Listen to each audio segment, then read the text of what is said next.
The wind howled. Rain poured down. On the cliff's edge, I swallowed hard, tasting a faint sweetness. Staring intently straight ahead, 3 figures wearing blood-red robes stood there.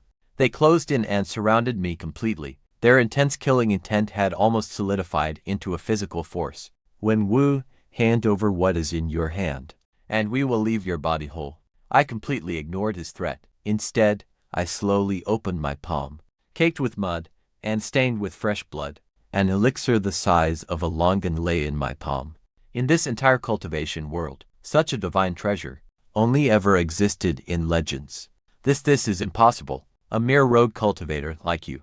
How could you possibly refine such a miracle? Who said I was the one who refined this? Without hesitation, I threw that legendary, peerless pill straight into my mouth. It melted the instant it touched my tongue. A massive surge of spiritual energy exploded inside me. Thunderclouds rapidly gathered overhead. My tribulation was coming.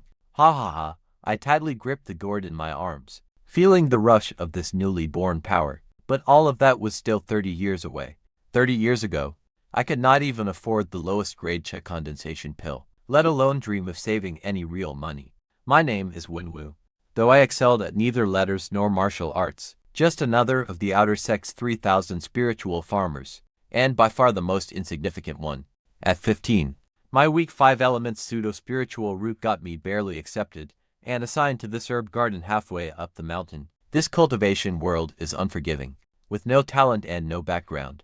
I had to carry water before dawn to water the herbs. Each stock sells for to spirit stones, and I must hand over 50 every month. Only the leftovers became my meager food and resources. I have been farming here for 3 years now. Suddenly, a voice snapped, asking what I was still wasting time for. Go fetch the water now, or you won't be able to cast the Ling Yu spell today.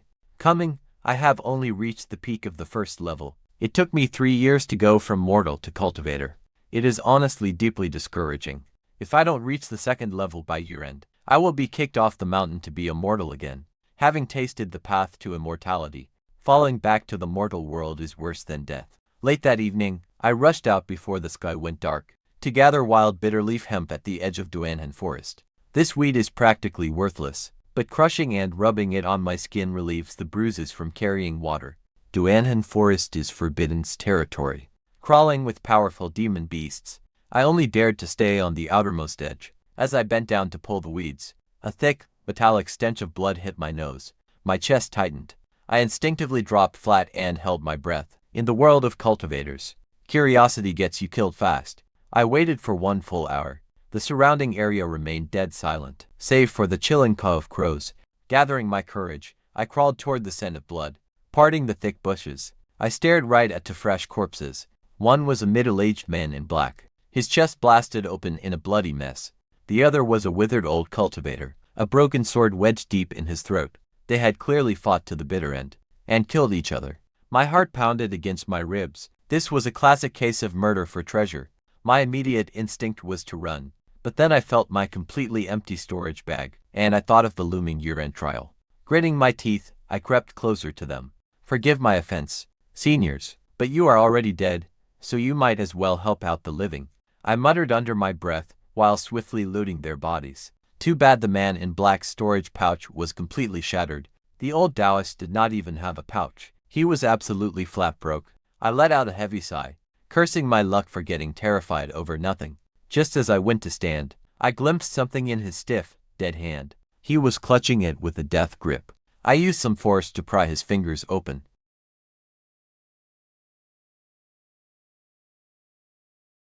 It was a tiny, palm-sized gourd. It was neither metal nor wood, just dusty and full of dents, looking exactly like a cheap piece of junk you would buy for coppers at a mortal market. I picked it up and gave it a shake. A soft rustling sound came from inside, like it was filled with tiny grains, acting purely on my gut. I stuffed the gourd into my robes. I quickly kicked dirt over the bloodstains, and bolted from the dark woods without looking back. At that time, I had absolutely no idea how this ugly, unremarkable little gourd was about to completely and utterly rewrite the destiny of a lowly mortal like me.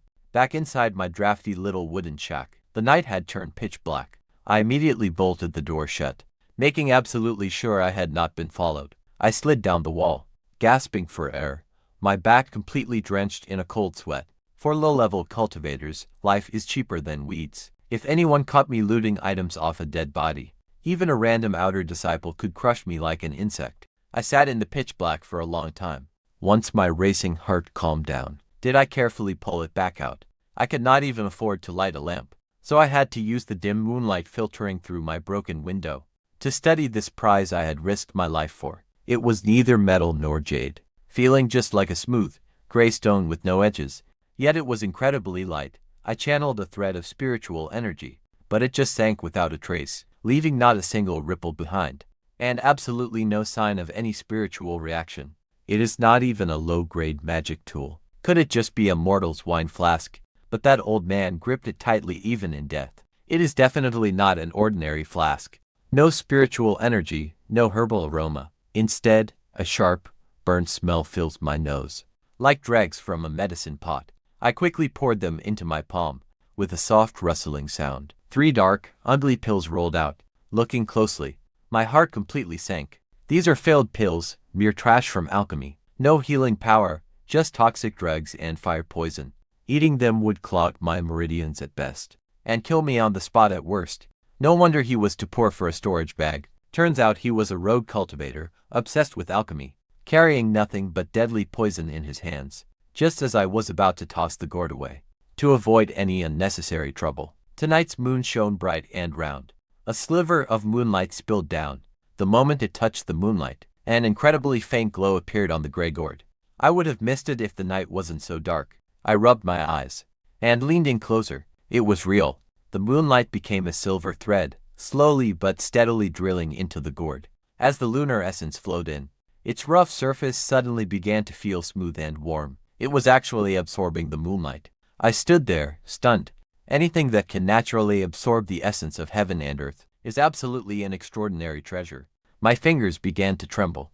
A wild thought flashed through my mind. Since this gourd absorbs moonlight, what exactly does it do with it? I looked at the burnt, useless pills, then at the gourd that seemed to breathe in the moonlight. Very carefully, I stuffed the failed pills back inside, sealing it tight with the wooden plug. I didn't put it away.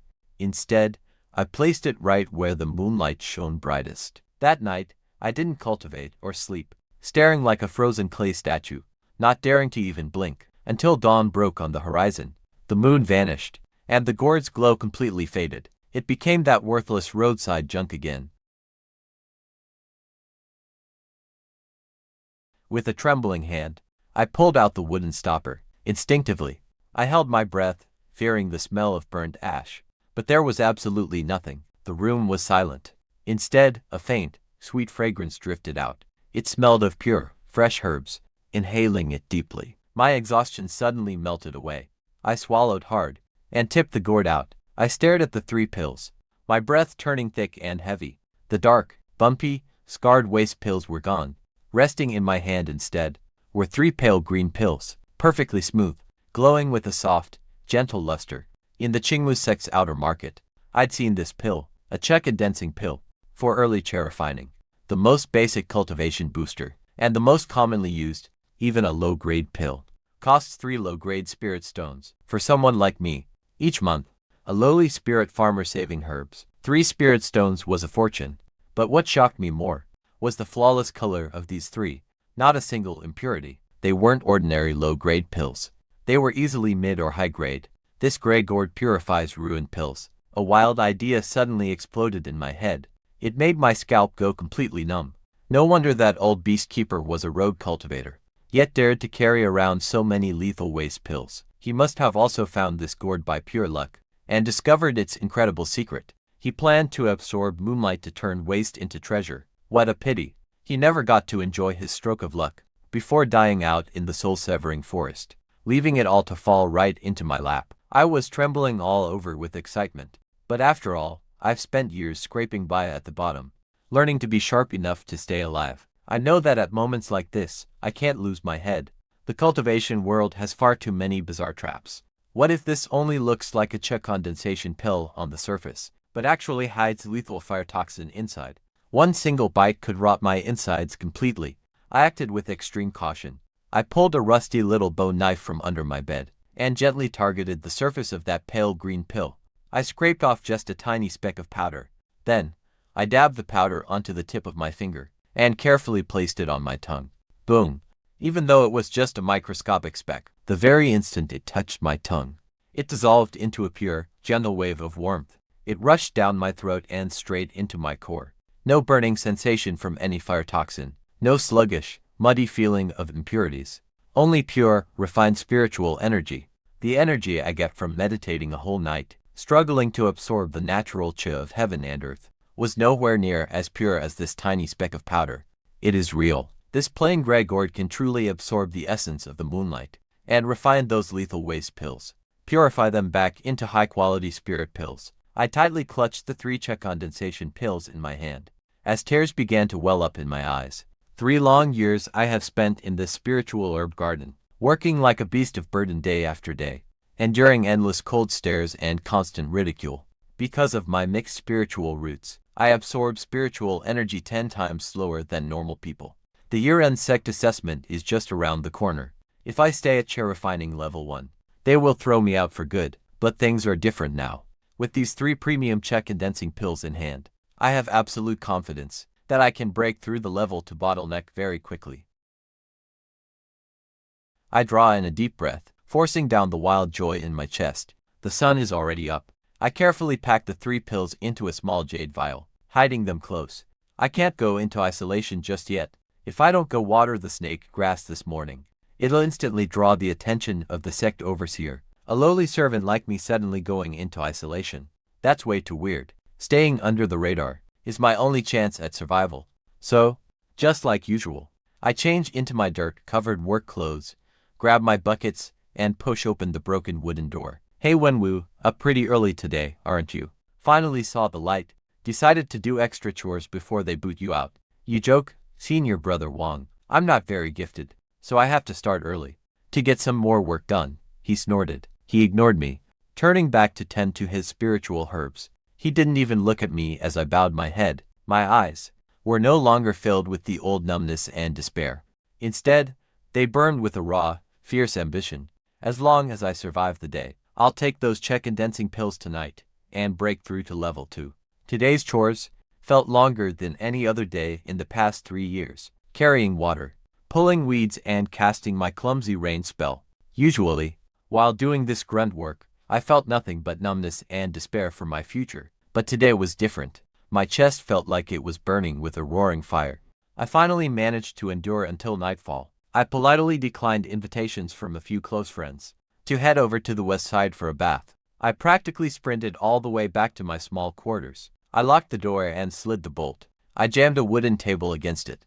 Done in one smooth motion, I sat cross-legged on the hard, solid surface of my wooden bed, forcing myself to take a few slow, deep breaths to calm down, until my racing heart finally began to slow its frantic beat. Only then did I reach carefully inside my robes to pull out the small jade bottle that contained my 3 precious check condensation pills. I pulled out the stopper and poured a single pale green pill into my open palm. The faint, subtle scent of fresh herbs and wood drifted up and filled my nostrils once again, giving my tired spirit an instant boost.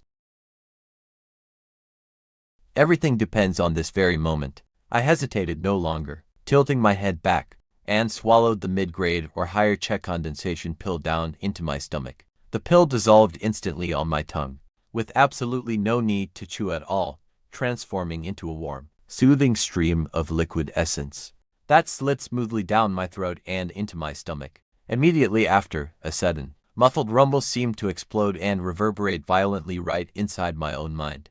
An incredibly massive yet surprisingly gentle wave of pure spiritual energy suddenly, surging like a catastrophic flood breaking through a dam, bursting forth violently from the very center of my dantian. I was caught completely off guard, and hurriedly shut my eyes tight, silently reciting the basic introductory cultivation method provided for free by my sect. The Greenwood Mantra. I desperately guided this massive spiritual energy through my extraordinary meridians, to circulate throughout my body. My highly impure, 5-element pseudo-spiritual root usually struggles to absorb the natural spiritual energy, acting like a leaky funnel trying to hold sand. Unable to keep much inside, But the spiritual energy provided by this Czech condensation pill right now was just incredibly pure and clean, requiring almost no effort at all for me to refine. It spontaneously merged right into my meridians. 1 cycle, 2 cycles. With every full revolution of this spiritual energy, my meridians burned with a tearing, agonizing wave of intense pain, but right after that came an indescribable, soothing sensation of absolute relief. I gritted my teeth hard, letting sweat completely soak my coarse hemp clothes. I lost all track of time, until the surging spiritual energy inside my body finally built up into a roaring, unstoppable torrent, slamming directly into the barrier that blocked me for 3 long years, that invisible wall. It was time for the final, ultimate impact. Then, a sharp crack, a shattering sound that only I could hear, echoed as some ancient shackle was shattered forever. My tight, withered channels suddenly split wide open, instantly expanding to more than double their size. A surge of spiritual power, vastly deeper than before, began to flow smoothly and calmly through me. Refining stage 2. I snapped my eyes open. Inside the pitch-black thatched hut, my vision suddenly became sharper, making everything surprisingly clear and distinct. I could even hear, 100 feet away outside, the sound of autumn insects chirping in the grass. A surge of raw power flooded my entire body. I squeezed my fists tight, feeling like the new me could slaughter a wild tiger with a single punch. But before I could even savor this breakthrough's joy, my stomach let out a sudden, loud rumble. Then, a truly foul, nauseating stench began to rise up and drift from my body. I quickly looked down, and by the pale moonlight, I saw that my skin's surface was covered in a thick, sticky layer of black grime. After reaching a new cultivation realm, the body naturally expels these deep, mortal toxins. Pinching my nose shut, I threw open the door, sprinting to the cold water well behind the hut. I hauled up 3 full buckets of freezing water, drenching myself from head to toe, finally scrubbing all the grime away.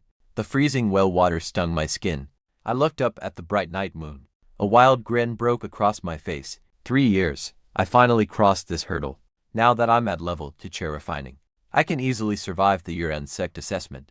No more worrying about being kicked out to live as a mortal. Back inside my room, I stared at the last 2 pills in my jade bottle, then touched the little gray gourd hidden against my chest. My gaze slowly darkened. This is only the beginning. The gourd's secret must never be exposed, but I need more ruined pills to feed it. With 3,000 outer disciples in the Aoki sect, they gather every month at the King Yun market to trade, but ruined pills, reputable shops definitely don't sell them. I'll have to try my luck at the black market's rogue cultivator stalls, but I'm just a low-level servant disciple. Buying up ruined pills with a big fanfare is bound to raise suspicions. In the cultivation world, that suspicion alone could get me killed 100 times over. It looks like I need a disguise. I rubbed my chin, quietly plotting my next move. 5 days from now is the Aoki sect's outer gate. Once a month rest day. I have no intention of joining the other servants to go catch scaled fish in the west or hunt wild pheasants. Instead, I locked my door early. I scraped some soot from under the stove, smearing it all over my face and neck. Then I dug out an old, tattered black winter robe. It was incredibly baggy. Once slipped on along with the hood, it made me look bloated and shapeless. Nobody could ever guess my age or build. In this cultivation world, people kill for treasures constantly. Until I have enough power to protect myself, I'll gladly live like a rat in the dark. The King Yun market, located in a valley 30 li from the mountain foot, aside from the respectable shopping streets, deep within the market's most secluded alleys, lies a place open only from dusk to midnight, the legendary ghost market. There, nobody asks your origin or your identity. Trading relies entirely on your eye and your guts. Just as dusk fell, I pulled my hat brim down low, following a few other disguised rogue cultivators to slip inside. There were no bright moonstones to light the way, only a few airy green lanterns flickering along the paths. The cultivators tending the roadside stalls mostly wore heavy black robes and ghastly masks. Not a single vendor cried out. They bartered through mental voice transmission or quick gestures. The heavy atmosphere made it hard to even breathe. I tightly clutched my small jade bottle, my palms slick with cold sweat. I circled the ghost market 3 full times, before finally stopping at a secluded corner stall. The vendor was a burly man in a demon mask. A few broken magical tools lay on his mat, alongside a sealed black clay jar. The lid was slightly ajar, releasing a familiar, pungent smell of burnt herbs. ruined pills. Judging by the weight, there had to be at least 20 to 30 grams. I desperately forced down my racing heart, disguising my voice to sound harsh and raspy, before asking him, "How much for the trash in this jar?" Humph, a mid-stage cherry refiner messed up the flame control, ruining a whole batch of gathering powder. They might be useless dregs, but they still contain some residual spiritual energy. 2 low-grade spirit stones and the whole jar is yours. 2 low-grade spirit stones, for a jar of poison that could literally kill someone. This guy was running a highway robbery, but instead of getting angry, I felt a quiet wave of relief wash over me. I did not mind his ridiculous asking price. I only feared he wouldn't sell. I didn't pull out cash immediately. Instead, I reached into my robes for the jade bottle holding 2 medium-grade condensing pills inside. I poured 1 pill out into my palm and quickly flashed it in front of the vendor's eyes, before instantly snapping it back into the bottle. "I'm not paying with spirit stones. This condensing pill for your jar of waste pills, plus 1 of your ordinary spell booklets on the side." I lowered my voice, acting like I was losing my patience. The stall owner's expression shifted in an instant. Even though he only caught a brief glimpse, the pure spiritual energy and rich luster of the pill were something that absolutely could not be faked. In a shady place like this black market, a pill of this incredible grade could easily sell for at least 5 low-grade spirit stones, and they are rarely ever in stock. "Deal." The stall owner agreed without a single moment of hesitation. Clearly terrified that I might back out, he hurriedly rummaged around inside his storage pouch and tossed me a tattered, worn-out book. "It contains fragments of fireball and breath concealment techniques. Consider it a bonus." I handed over the pill, while grabbing the black mud jar and the ragged book, and sweeping them straight into my robes. The very instant the trade was finalized, I felt a sudden, sharp prick of awareness, sensing at least 3 pairs of eyes nearby, locking heavily and silently onto my back. It was highly tempting. Even a single condensing pill was easily enough to drive desperate, bottom-tier, rogue cultivators to take desperate risks. My scalp instantly went numb with fear. I didn't dare linger for another second, spinning around to head straight out of the market. Once I got outside, I didn't dare head straight back to my sect. Instead, I deliberately chose a detour through the outskirts, making my way through the complicated terrain of mass graves and thick forests. As I hurried along, I started running the newly acquired breath-concealing art through my mind. Rote memorization, desperately trying to quiet my breathing and my spiritual energy. Just as I passed a small grove, a faint, muffled groan suddenly came from ahead. I immediately dropped into the rotting leaves, not even daring to breathe. Peering through a gap in the bushes, dozens of steps away, a richly dressed young cultivator was clutching his bleeding neck, collapsing to the ground in disbelief. Behind him stood a thin, dark figure, holding a dagger dripping with blood. I recognized that young cultivator. Just earlier at the ghost market, he spent a fortune on a rare flying sword, proudly showing it off to his friends. But now, he was nothing but a cooling corpse. I watched as the shadow expertly snatched the dead man's storage pouch, then poured melting acid over the corpse. With yellow smoke and a foul stench, the body dissolved within a few breaths, turning into a pool of bloody water. Not a single bone remained. It took less than 5 minutes. A living, breathing person had completely vanished from existence. I bit my lip hard, forcing myself to stay absolutely silent. Cold sweat dripped into my eyes, burning painfully. Long after the shadow had vanished, I finally dared to stand up. My legs felt heavy as lead, and my stomach churned violently. This is the real cultivation world. No warmth, no mercy, only the law of the jungle. If you aren't strong enough, or if you're just not careful, you'll be the next puddle of blood. It would be you next. I clutched the black clay jar close, using the darkness as cover, like a silent ghost, slipping back into the greenwood sect's garden. Everything that happened tonight was more terrifying than my entire 15 years of life put together. But it was also tonight that completely shattered my illusions about this brutal and dangerous cultivation world. I locked my door, staring at the clay jar of failed pills, and that gray gourd. My resolve was firmer than ever. I must grow stronger. I will survive by any means necessary, and then get even stronger. Early the next morning at my hut, I went about my usual day, carrying a heavy wooden bucket out for water. "Yo, where'd you fool around last night? Your eyes are as black as a punch, and you're practically floating." "You're joking, Senior Brother Wong." I just cultivated too late last night, eager for a breakthrough, so I barely slept a wink. Still no luck. I forced a polite laugh, but secretly began circulating my check, running the cultivation spell I had memorized by heart. Last night, though this technique was just a fragment, and highly incomplete, it was perfect for hiding my true power. Without leaving a single trace, it locked down my level to chair refining fluctuations, suppressing them completely. On the outside, I was still just stuck at level 1, a useless loser about to be expelled. As the saying goes, the tallest tree catches the wind. Seeing the black market's horrors, after witnessing that ruthless murder and looting, I understand now more than ever before just how crucial it is to stay low. When daylight comes, I am the most hard-working disciple in the Greenwood sect, the most unremarkable, low-level spirit farmer.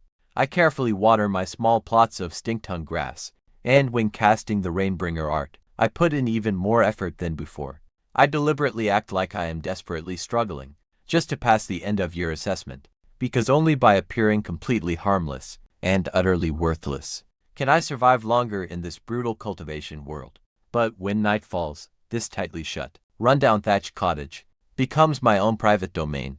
In this cultivation world, that black clay jar, which cost me a precious mid-grade check-condensing pill, is nothing short of a treasure trove to me. Inside, it holds exactly 32 batches of failed, ruined check-gathering powder. Every time there is a clear night, I place that dusty gray gourd respectfully right under the brightest moonlight. Just like that, I watch a silver glow surface on its shell, greedily drinking in the lunar essence. And then, those ruined pills smelling of burned ash and carrying deadly fire toxins are slowly purified, bit by bit, into mid-grade medicine smelling of fresh herbs, or even premium-grade check-gathering powder. Whenever I see this happen, my heart is filled with an indescribable sense of security. They say in cultivation, resources always come first. Wealth is always the ultimate foundation. This gray gourd that turns trash into treasure is my key to survival, and my ticket to dream of immortality. Now, with such an abundant supply of pills, my cultivation is rising at an astonishing speed. My speed was terrifying, steadily climbing day by day, from early level to check condensation, to middle, and then late stage. The blockages that had stopped me for 3 long years in my meridians, washed away day and night by this pure medicinal energy, had long since crumbled completely. Besides pushing my cultivation every day, I threw all my remaining time and energy into mastering that one single,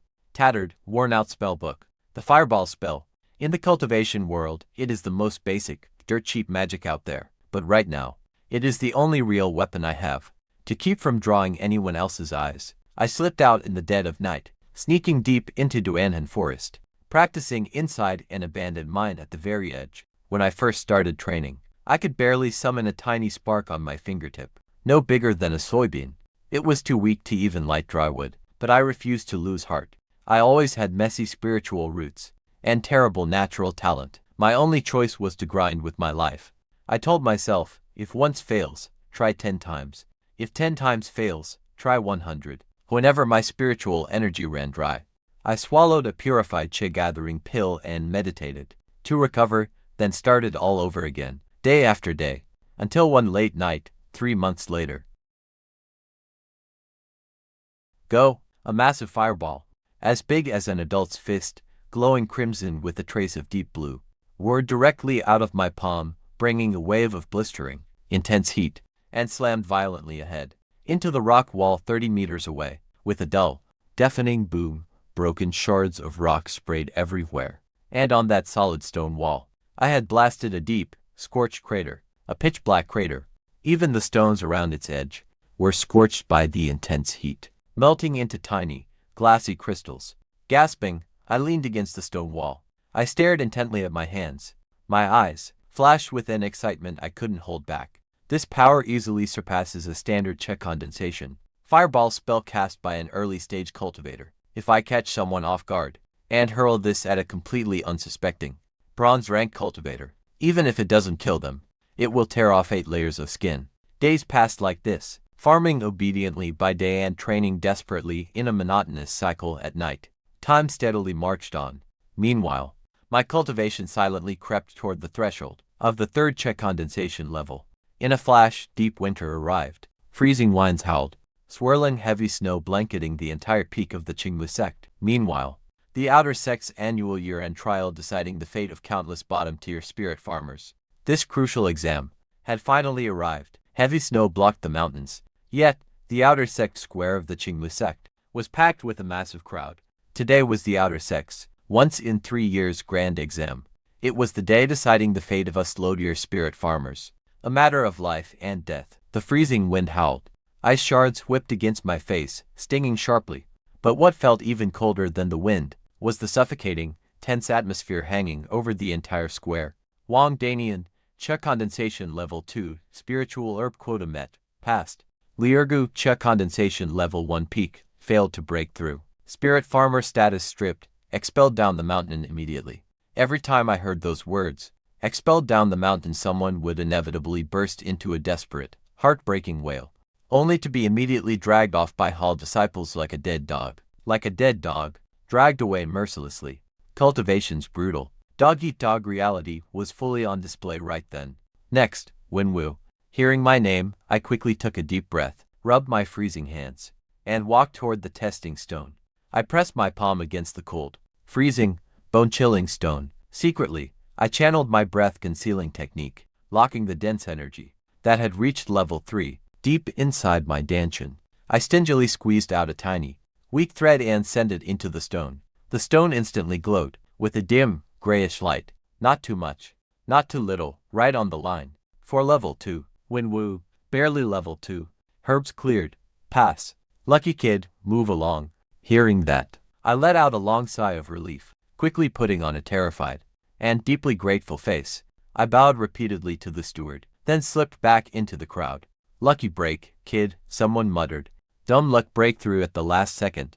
I just smiled innocently, ignoring them. But inside, I was sneering. If I had shown my level 3 cultivation, sure, the outer managers would respect me and give me better perks. But it would also expose my secrets completely to the world. How could a trash with pseudo-writs progress this fast? I just wanted to get to my shack, keep guarding my gray gourd, and safely lay low forever. But who would have thought? Fate just refused to play along. Right after our grand trial ended, just as we lucky spirit farmers were finally about to relax, a sudden, deafening screech tore through the sky. An inner disciple, riding a flying sword, slammed heavily onto the main stage. By elder order, 800 miles away, we found a tiny pocket world, currently in its decaying phase. Misty Valley's outer borders are rich in desperately needed yin weed. All spirit farmers who passed today, and low-level outer disciples, must stand by immediately. You are conscripted to harvest herbs. For 10 days, the entire plaza fell dead silent. Then, an uncontrollable panic erupted. Misty Valley, that place is constantly shrouded in a deadly, toxic fog. It's crawling with venomous beasts, and rival cultivators, or desperate outlaws lurk there, sending us humble, dirt-farming spirit farmers to harvest herbs there. This is clearly just throwing our lives away as fodder. No one may disobey. Defy this, and your cultivation is stripped. Executed on the spot. My heart sank straight to the bottom. I survived the brutal trial's cuts, only to get trapped by their schemes. To those high and mighty elders, our lives aren't worth a single yin weed. Yet, I didn't panic. Having survived the black market and seen thieves murder for treasure, my nerves were already as tough as steel wire. I silently slipped back to the very edge of the crowd. My mind started racing, quickly calculating the secret trump cards in my possession. My cultivation is only at level 3, but I have a fireball spell stronger than bronze tire, and a breath-concealing technique to hide my power. While the sect was busy boarding the flying ship, I excused myself to take a leak, and quickly ducked into a secluded corner. I nimbly began taking stock of my hidden belongings. The gray gourd. This is my lifeline, something I can never lose. Next, 3 small jade bottles. The first bottle holds 5 purified, top-grade condensing pills. They will quickly restore my spiritual energy in a pinch. The second holds 2 blood-stopping pills. I made them using cheap healing herbs, combined with the power of my gourd. They work surprisingly well. As for the third bottle, it holds just 1 pitch-black, disgustingly foul-smelling pill. Don't underestimate it. While using the gourd to purify waste pills, I accidentally brewed this supreme poison pill. Instead of purging the fire poison, it concentrated all the impurities and toxins to their absolute limit. I once tested it on a wild rabbit. Even if it touched a tiny speck of powder, the rabbit, in just 3 short breaths, melted into a pool of foul-smelling blood. This is my ultimate life-saving trump card. After waiting for an hour, a massive wooden flying ship descended and hovered right above the square. Along with hundreds of pale, terrified disciples, I was herded onto the flying ship. I purposely found the most inconspicuous corner, sat down cross-legged, and pulled my oversized hood down. I closed my eyes, trying to vanish from sight. The ship suddenly shuddered violently and soared straight into the sky, hurtling through the air toward that unknown, deadly place. Bone-chilling wind howled past my ears.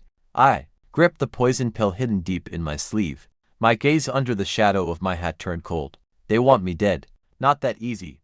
The flying vessel hovered outside Misty Valley. With a violent shudder, we slammed onto the ground. The hatch doors slammed open. A pungent, rotting stench hit me, mixed with a thick, grayish-white fog. It rushed straight into the cabin. 10 days from now, bring 30 frost shade herbs back here to gather. If you fail to do so, you will stay here as fertilizer for the valley. Get out. We low-life disciples were kicked out. We were herded out like mindless sheep, stumbling blindly into the heavy, choking fog.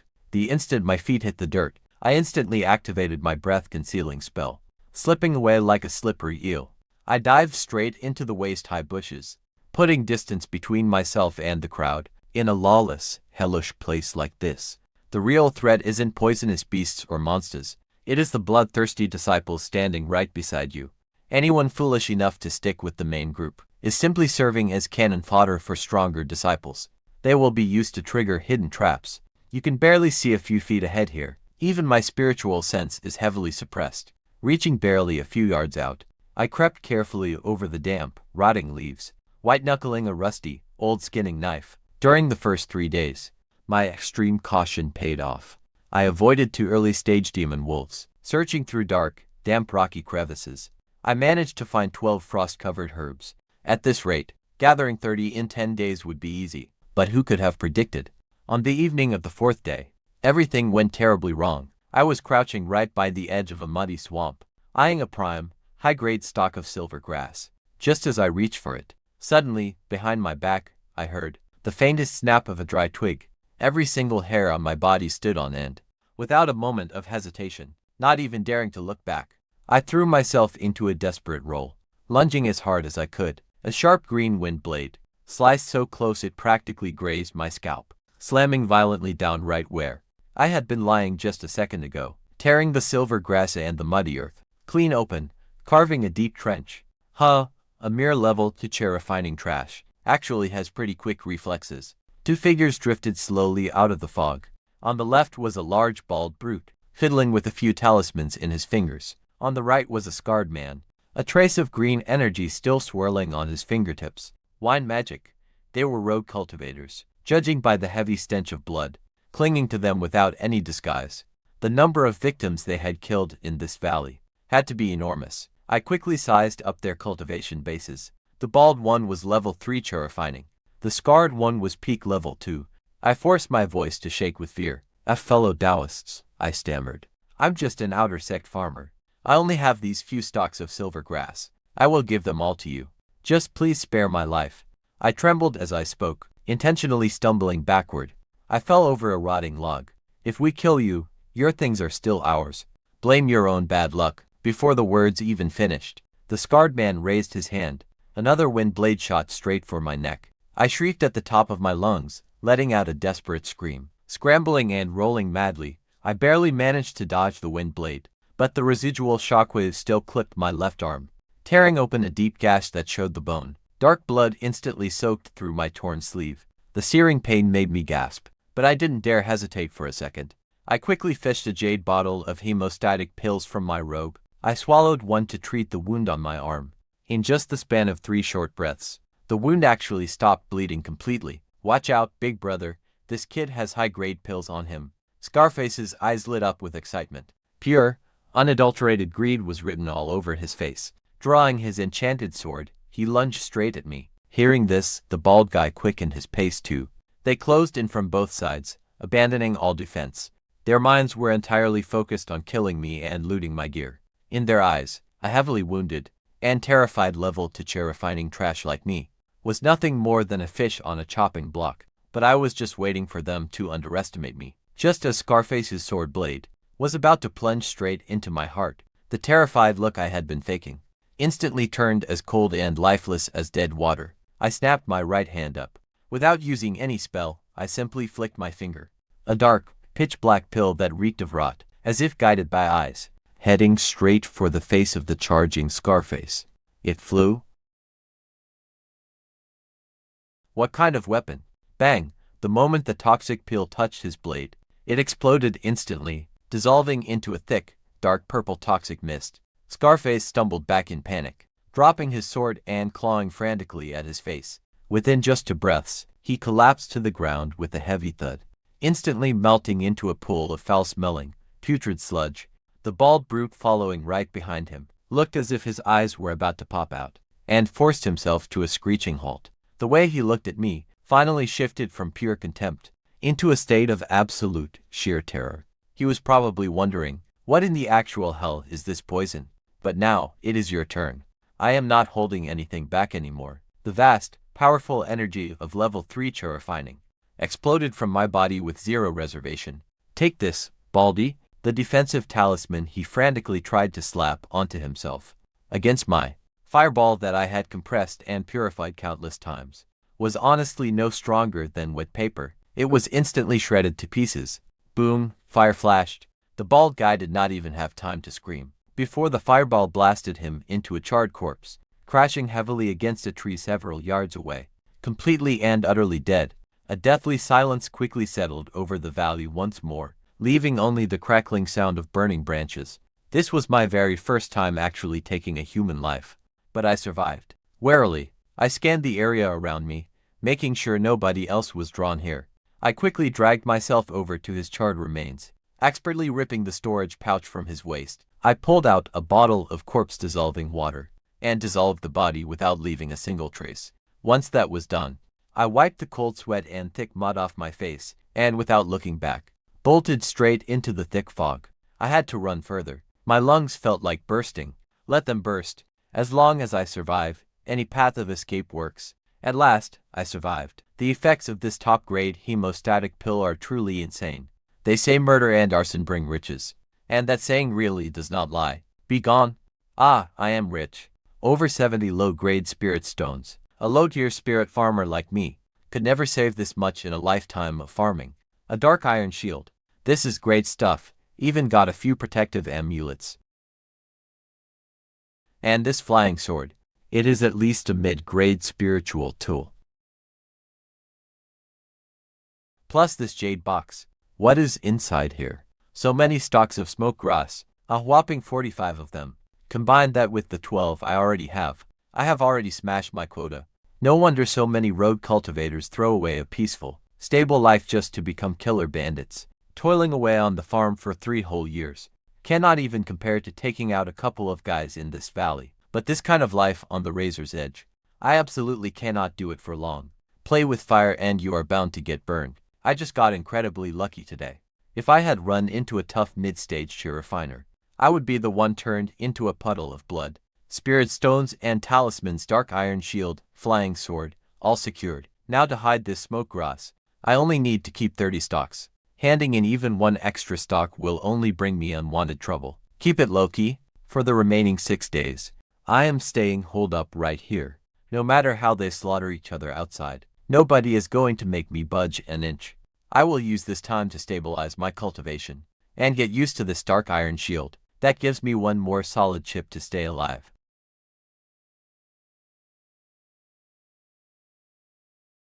Over 500 of us came here initially, and now there are less than 300 left. Nobody cares who did not make it. In the cultivation world, human life is indeed the cheapest and most disposable of resources. Handing in the quest. Playing the humble fool is my specialty. The supervisor will likely never be able to figure out how a useless piece of trash like me actually managed to complete the task and survive. Next, tossing me 3 lousy stones like I'm some beggar. Like I even care. Right now, inside my storage pouch I've got over 100 spirit stones, 2 magic treasures, and of course my ultimate trump card, Grey Gourd. That trip to Misty Valley really made me a fortune. Once I get back to my rundown shack, I can finally focus on my cultivation. With plenty of waste pills and spirit stones to back me up, my confidence is finally rock solid. Finally back in this drafty doghouse of mine, leaning my back against this rough wall, my nerves, wound tight for 10 days in Misty Valley, can finally completely let go. Even the musty smell in this room feels more reassuring right now than some divine elixir. But I still can't let my guard down. Even inside my own cozy little den, I absolutely cannot afford to be careless. Got to keep my dark iron shield close. Over the next few days, I went back to playing the harmless bottom feeder, quietly carrying water and farming every single day, while listening to Fat Wong brag. Misty Valley took so many lives that everyone's busy grabbing territory, so no one's paying any attention to me. Just a low-profile, useless nobody. Over 100 low-grade spirit stones. I've stashed them all under my bed. I don't dare touch a single one. A dirt-poor farmer suddenly splurging at the cultivation market. That's just begging for a death sentence. Wealth is useless if you're not alive to spend it. My top priority right now is boosting my cultivation. That jar of waste pills is practically my lifeline now. With this gourd, those high-grade chi-gathering powders everyone fights over, I can pop them like candy. Breaking through to the 4th level of chi condensation will be a breeze. Only 3 months after getting back, and with 2 pills down my throat, this bottleneck, I made it to chi refining level 4. My senses are much sharper now. My divine sense sweeps 30 meters out. Even that stray cat drenched in rain 30 meters away, I can see it crystal clear. Mid-stage chi refining, finally out of the bottom tier mud. But this is still far from enough. Keep pushing. For a whole year, I stayed locked inside, with no high-level techniques. I used the dumbest method possible. I poured everything into my flying sword. If one slash failed, I practiced 10,000 times. Early winter of the 2nd year, my pills are completely gone. This is the very last pill. Chi refining level 5 breakthrough. This spiritual energy is too violent. Hold on, hang on, channel it through the cycle.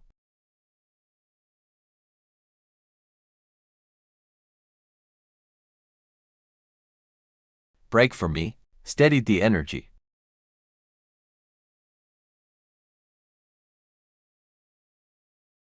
Just need one final push, with my flying sword and fireball spell. If I run into Scarface's gang again, I will slay them in 10 moves. Chi refining level 5. 30 years ago, I couldn't even afford low-grade pills. Now, I finally have the means to survive. Hiding in the herb garden won't lead to greatness. Ordinary pills won't cut it anymore. I must find a way to get higher-grade resources. Even start preparing for foundation establishment. No matter how dangerous the outside world is, this grand path of immortality, I, Winwu, must go and fight for it. 4 years have flown by in a flash. Thinking back to 4 years ago, I was still just stuck at chi refining level 1. A useless nobody about to be kicked out. A weak 5-element spiritual root, no background. Every day, just to meet my spirit grass quota, I worked myself like a dog. Until that day in soul-severing forest, I braced myself and looted those 2 dead bodies. And I got it, using Shuwet to turn waste into treasure. Relying on this secret, I cautiously sneaked to the black market to trade for discarded pills. In Mist Valley, I turned the tables and killed those 2 rogue cultivators, and made my very first fortune. With just those temporary magical artifacts, and a steady supply of top-grade chi-gathering powder, I managed to, right inside this crappy hut, force my way up to chi condensation level 5. Level 5 of chi condensation is absolutely nothing to the geniuses of the great sects. But here, within the outer gate's 3,000 domains, I can definitely strut around unchallenged. But I knew exactly what was up. I couldn't stay at this spirit herb garden any longer. My gourd had run out of food. Now that I'm in mid-stage chi condensation, standard chi gathering powder barely makes a splash anymore. I need to get higher grade discarded pills, like the discarded ones for Yunling pills. The low-grade black market down the mountain simply doesn't have what I need. If I stay, not only will my cultivation stall, but a low-level farmer staying in one spot forever will sooner or later trigger a soul search from the law enforcement hall. I have to leave. It just so happens to be the sect's 5-year external rotation. In Feiyun City, 3,000 miles away, road cultivators gather and trade. There's definitely no shortage of discarded pills. The sect's Qingmu Pavilion is currently looking for an assistant, requiring check condensation level 4 or above. I suppressed my cultivation to look like I just broke through to level 4.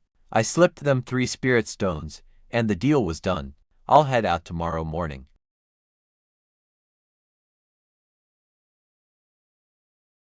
The hidden compartment has been filled, and the clay jars are crushed and buried. All my worldly possessions are safely tucked away.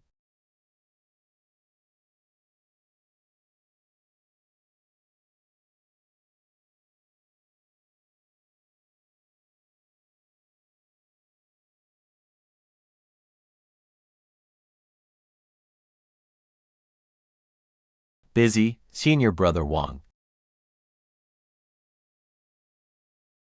The manager said you got lucky. Kid, breaking through to check condensation level 4, and sent to Feiyun City to enjoy life. Enjoy life? Hardly. I'm just going to the market to serve tea and pour water.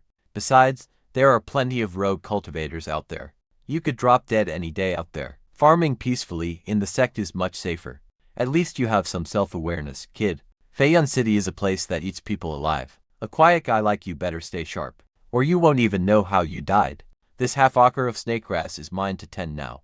Get going already, don't hold up my work. Thanks for looking after me, Senior Brother Wang.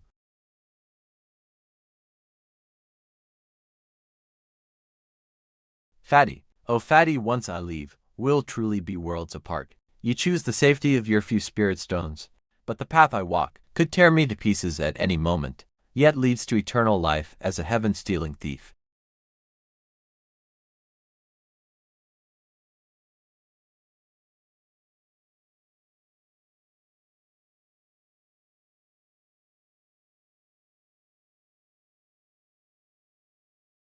It's been half a month. I've finally arrived.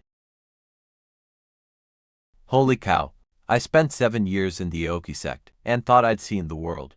But compared to this Feiyun City, it's so damn magnificent. Everyone flying up there is a big shot or young master. Lowly ants like us at the chair refining stage can only line up obediently at the gate. Entry fee is 1 low-grade spirit stone. The residence permit is valid for 1 month. If you fail to renew, the guards will execute you. Now scram. 1 low-grade spirit stone. That's worth half a month of labor in the sect. But here, it only buys a 1-month permit. Is this even cultivation? It's just burning spirit stones. What a money pit. So bustling. Artifacts, pills, talismans, they have everything. As long as you have enough spirit stones, you can probably buy life-extending spirit fruits. Keep a low profile and clutch my pouch. Aoki Pavilion should be in the outer eastern district. Compared to the massive shops on the main street, our sect's Aoki Pavilion looks incredibly shabby. What are you doing here? No more stink-tongue grass today. Come back early tomorrow. Excuse me, Senior. I am Wenwu, the new helper sent by the sect. I am here to report to shopkeeper Liu. 7th or 8th level of chair refining.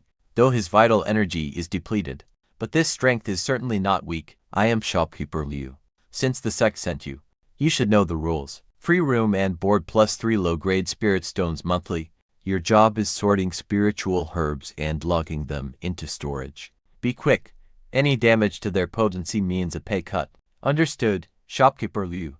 I will do my absolute best. And you, take him to the backyard and show him his bed. Then teach him how to process purple shiso. 3rd level of chair refining. But he seems sharp enough. Brother Wen, you can sleep in the far corner. It is a bit rough here, but staying for free in Feiyun City is a luxury. Shopkeeper Liu has a nasty temper, so work hard. Still, handling so many herbs has its perks. Sometimes you find good stuff others missed. The perfect disguise.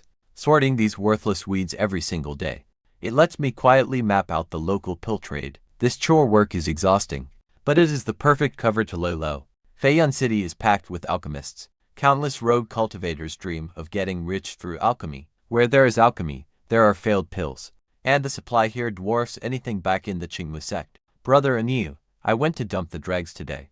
And guess what? I saw people selling charred, black pills on the street. Are those things even edible? There is a place called Rotten Pill Alley out west. It is full of poor dreamers desperate to become alchemists. They fail their batches, cannot bear to throw them out, and try to scam newcomers. Eating that junk is suicide. Rotten Pill Alley, a total dump to everyone else. To a guy like me, that was a treasure mine buried with gold. Failed Zunling pills. I finally had a way to get them. My days of doing chores at Aoki Pavilion were boring, like seriously boring, but I was completely happy with it. After grinding for a solid 2 weeks, I finally got my very first day off. Time for a disguise. That is just basic survival protocol. I used breath concealing to drop my cultivation to level 3 in Feiyun City, where the streets are packed with powerful cultivators. A dirt poor level 3 refiner is completely invisible. Who would be bored enough to target me? Following the direction Anyu pointed out. Man, the stink of burned ash and weird chemicals nearly hit me. Trash Pill Alley was right here. Just look at this crowd.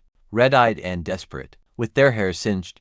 They all dreamed of becoming master alchemists, only for reality to smash their hopes to bloody pieces. Come take a look. Genuine failed gathering powder.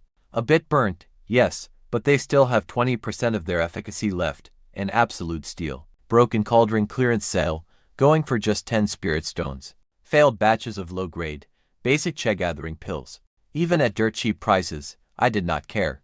What I wanted were failed Yunling pills, used for mid-stage refining. These are incredibly hard to refine, making even the failed batches a rare find. I spent a solid 4 hours browsing the stalls before I finally spotted what I wanted. Even burnt to ash, I would know it anywhere. That distinct scent of jade marrow herb. There was absolutely no mistake. A failed batch of Yunling pills. I had to keep my cool. Hey, old timer, how much for this pile of charcoal? Well, those are failed Yunling pills you see there. The cauldron literally blew up yesterday. Even as scrap, the fire toxins and remaining power are intense. Perfect if you want to extract some nasty toxins. I prefer not to sell them separately. 5 low-grade spirit stones, including this broken cauldron lid. 5 low-grade spirit stones. Is this old guy crazy poor, hiding in this trashy alley? 5 spirit stones can buy dozens of pounds of basic grain, and he is trying to force this broken iron pot on me. 5 spirit stones. I could go to a proper pharmacy and buy a genuine, albeit low-grade, pill. Keep your precious cauldron and brew it yourself. Wait. 3 stones. 3 low-grade spirit stones, all yours. This old man has no money left for healing herbs. If I don't treat my wounds, these old bones of mine are going to rot here. Just my luck. My black tiger toad happens to need some strong medicine.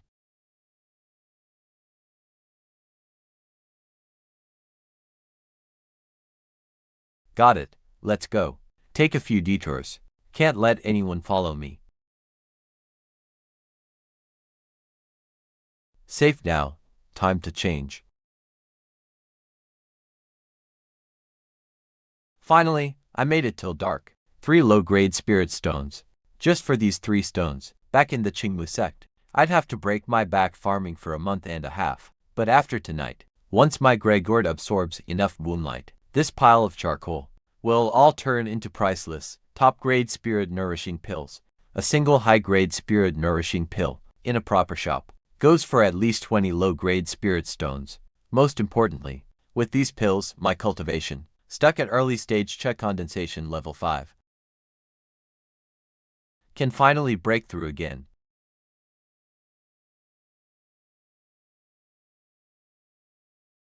Hurry up, midnight.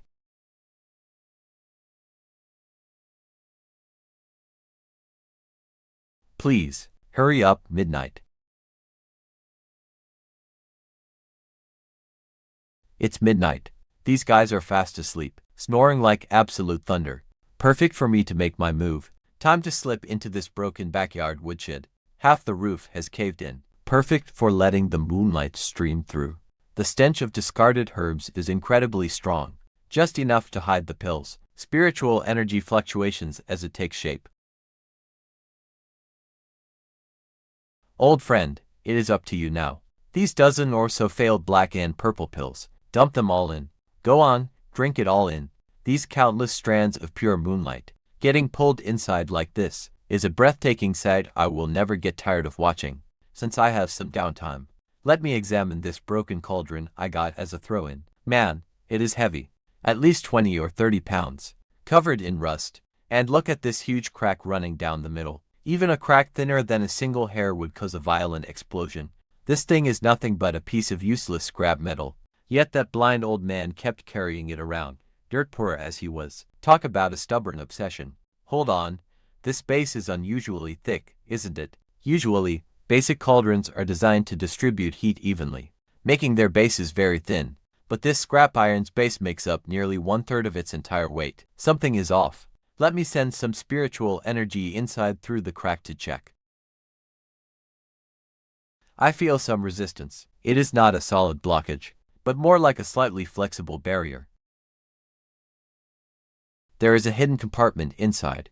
I will slide my blade out, but I must not make a single sound. I cannot even activate the sword energy, just use it like a sharp knife, gently tapping along the seams of the edge, and it is open. This thick base really was just a cover. Inside this tiny, half-inch hidden compartment lies a piece of monster hide. Its edges are completely torn and ragged. Written on it in dark red liquid are tiny, neat characters.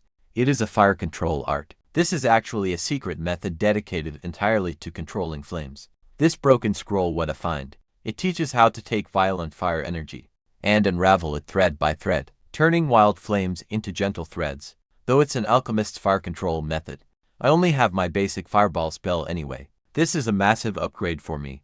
If I can master this, my fireball channeling time will plummet, and I can even reshape them. Their destructive power will absolutely skyrocket. Just 3 low-grade spirit stones. I hit the ultimate jackpot here. That blind old-timer treated gold like garbage, and let me have it all. The glow is dimming. The refining process is complete. I'll hide the fragment and open the lid. No burnt smell at all. This medicinal aroma is incredibly thick. Just taking one single breath of it, my spiritual energy, stuck at early 5th level chair refining, is already starting to surge. Clatter, clatter, clatter. 12 perfectly round, plump pills.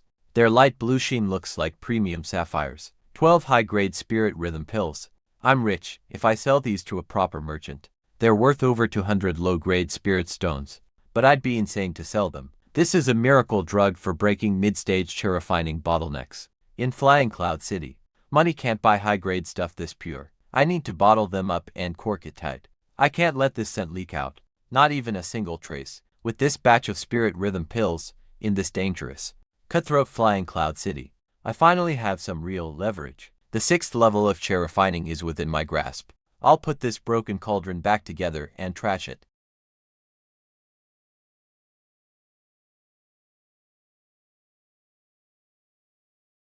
Now, back onto this rock-hard bed, listening to these other guys snore. I need to carefully map out my next moves.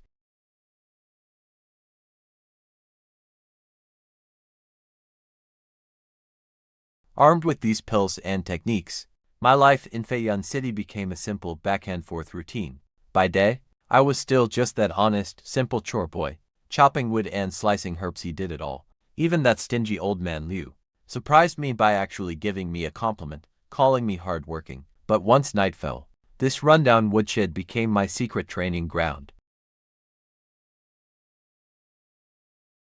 Those top-grade pills were truly the real deal. The medicinal power was 10 times stronger than before, with spiritual energy surging through my veins like a fire dragon. If my keyboard had not blocked the energy, the front yard would have definitely noticed. I pushed through like this for 3 months, and consumed 8 pills. My body, once like an old ox pulling a broken cart, finally had a major breakthrough. 6th level of chair refining.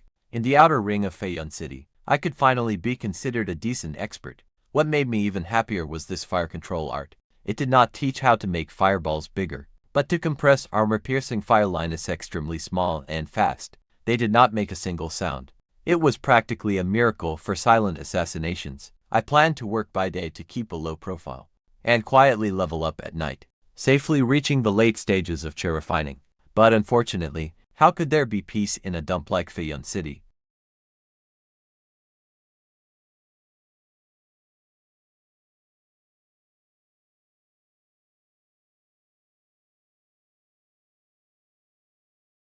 Ah, oh my gosh. So, it is Hall Master Zhao of the Black Wolf Gang. Welcome. What brings you to our shop? We always pay our monthly protection money on time. Protection money, old man Liu. Let's not beat around the bush. Your Qingmu sect might be something in on you, but in Feiyun City, you are absolutely nothing. Starting today, we run this street. Our protection fee is now tripled, and the spiritual herbs you collect must be sold to us first at 30% of market price. That is impossible. 30% of market price. How is that any different from daylight robbery? We have a sect backing us too. Don't push us too far. Backed by a sect. Hey haha. Ha.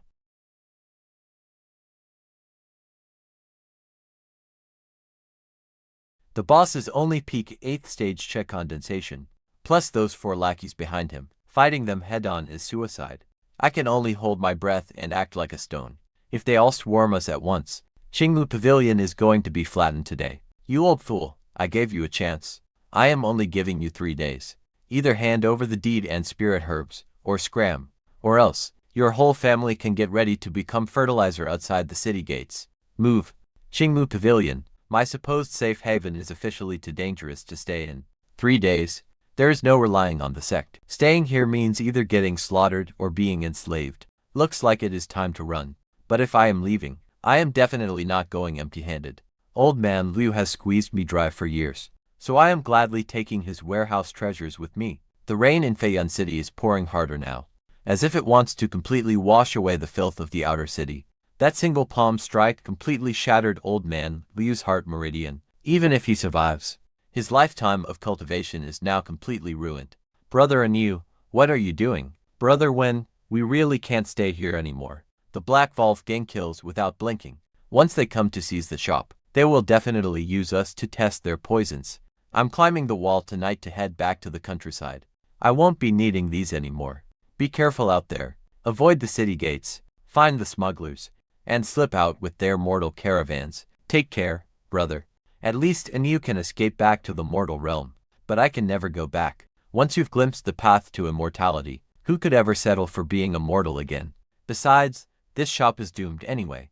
All those high-grade goods sitting in the vault, waiting to go to the sect instead of letting those bandits plunder it all. They might as well fuel my own path to immortality. The simple warning array carved on the door stands absolutely no chance against my high-heat fire needles. It is nothing but a useless joke. I struck it rich a full 300 low-grade spirit stones, plus a 100-year-old red spirit herb. No wonder old man Liu fought so hard and refused to back down. That old codger hoarded so much good stuff behind the sect's back. The front door definitely has lookouts posted. Slipping out the back is much safer. Hey, fourth brother, look. I knew there'd be a rat hiding in this trashy shop, trying to slip away in the chaos. Ha! Kid, toss that storage bag over here right now, and I might just be nice enough to leave you in one piece. But I am not the same man anymore. I can't even be bothered to waste breath on them. I need to end this fast. What in the world? Fourth brother. My God. Want to run. When a level 6 Cherifiner fights low-level trash, striking first turns the battle into an absolute, one-sided slaughter. From this very moment on, I am no longer some bottom-tier spiritual farmer, nor am I a mere servant of the Qingmu Pavilion. I am now a free man in Feiyun City, unbound by any ties, a road cultivator fighting solely for my path to immortality. The heavy rain in Feiyun City poured on for 3 days and 3 nights. The outer city has been plunged into absolute, chaotic madness these past few days. Rumor has it that the powerhouses in the inner city of Qingmu sect went berserk, completely wiping out an entire branch of the Black Wolf Gang. But as for me, none of that matters to me anymore. I have absolutely nothing to do with it. Right now, I am lying low and staying safe in the outer city's southern district. It is packed with all kinds of shady, desperate characters, making it the perfect swamp to shed my old identity and disappear. After disposing of those bodies that fateful night, I literally soaked in a smelly ditch for a whole hour, to wash away my spiritual energy, leaving all tracking marks and my scent completely clean. Then I used some disguise powder, pasted on a fake scar, and disguised myself as a weathered, middle-aged rogue cultivator. Spending 50 low-grade spirit stones, I dealt with a greedy old man, and rented this courtyard for 3 years straight. Just to be safe, I even buried an alarm talisman that cost me a fortune at the wall's base. If anyone dares to climb over, I'll know instantly. After all this hectic trouble, I finally have the time to carefully tally up my loot from that night. First, the treasury of Qingmu Pavilion. A whopping 320 stones, plus what I took from those two unlucky bastards and my own savings, making 480 low-grade spirit stones. That is just cash, not counting to mid-grade flying swords, a shield, and a heap of valuable talismans. Oh, and this absolute treasure of the 100-year-old red gold lingi. Ha. Truly, men die for wealth, just as birds die for food. If old man Liu knew his hoarded spirit stones all ended up with me, he'd probably crawl right back up from the underworld in sheer rage. But being rich is one thing. I absolutely dare not make a peep about it. In the cultivation world, flashing your wealth without any backing is just begging for a quick death. Wealth only brings real safety once it's turned into raw power. Over the next 2 months, I never took a single step outside, grinding away at my Kunyuan art by day, and practicing my armor-piercing spell, while refining waste pills with my gourd at night. I kept my eyes locked on breaking the refining level 7 bottleneck. But this path of cultivation honestly gets harder the further you go. Moving from level 6 to level 7 is the watershed dividing the mid and late stages. It requires a breakthrough transformation of spiritual energy, not just quantity. No matter how pure these high-grade spirit-nourishing pills are, they still lack that final, raw punch. If I want to break through, I must get a pill to break my bottleneck, or at least some late-stage nourishing pills. But high-grade stuff like that is impossible to find in cheap medicine piles. The tea house, it is always where rumors spread the fastest. Hey, did you hear? The underground black market's huge triennial auction is happening early next month at Anxiang Tower. HMPH, what does that have to do with us? That is for massive merchant guilds and wealthy clans. I heard they even have foundation, establishment pill scraps. But poor bastards like us cannot even pass the entry fee check. See, that's where you're wrong. Aside from that main auction, there's a 3-day free trade fair outside. When the time comes, masked heavy hitters from other cities will sell goods. The treasures hidden in there even hot. Stolen items that cannot see light. As long as you have spirit stones, you can buy absolutely anything. An underground black market free trade fair. Legit shops never stock the good stuff. But this chaotic, wild black market, it is the perfect paradise for trading illegal items. Everyone hides their true identity there. Isn't this literally custom made for me?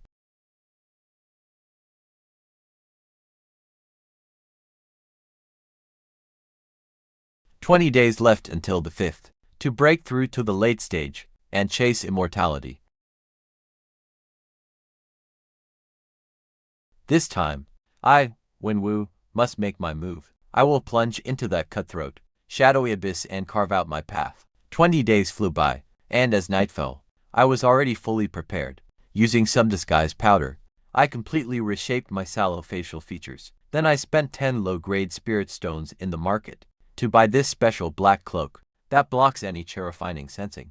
And finally, this bronze mask. This cloak feels heavy on my shoulders, but it completely masks my 6th layer refining fluctuations, hiding them completely. In the underground black market, protecting my true identity is absolutely everything.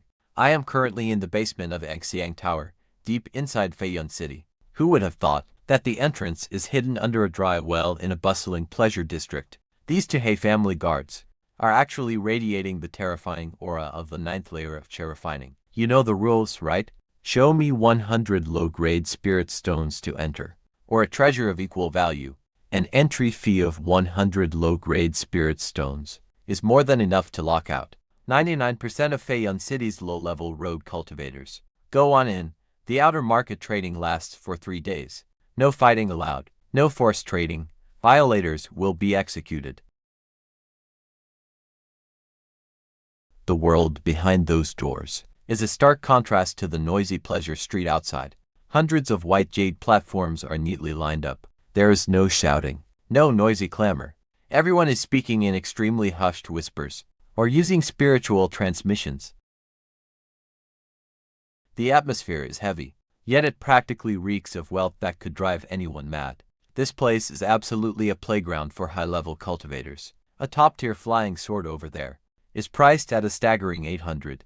Low-grade spirit stones. I even see rare spiritual fruits that extend lifespan, and strange magical treasures still stained with fresh blood. I suppress my shock and head straight for the pill merchant stalls.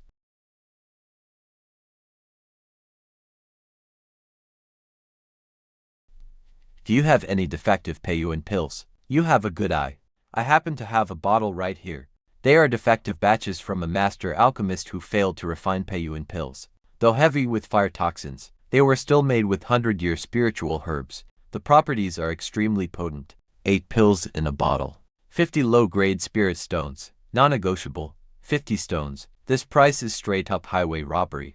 But inside, I was absolutely ecstatic. The peasant pill is the perfect medicine to break through late-stage bottlenecks. I absolutely have to have it.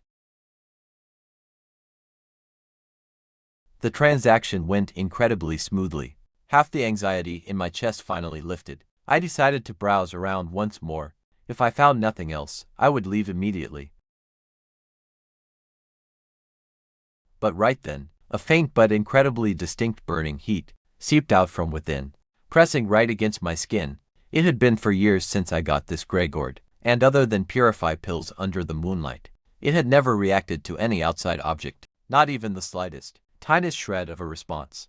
The seller was a burly man, with nothing but junk spread before him, a broken bronze sword covered in green rust, a half-decayed demon beast bone, and some nameless black stone.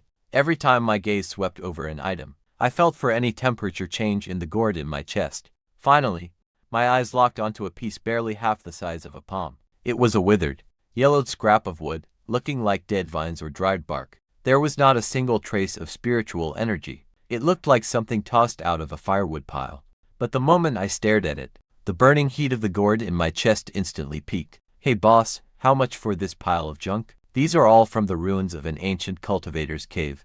I dug them up myself. They have lost their spiritual energy, but the materials are still unique. Take your pick, 30 low-grade spirit stones each.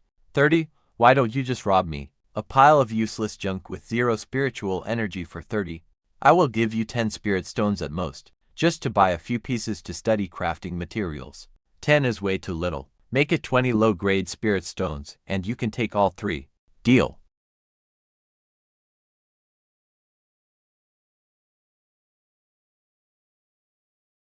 The gourd in my chest is still warm, hungry as a starving beast, shaking with a desperate craving.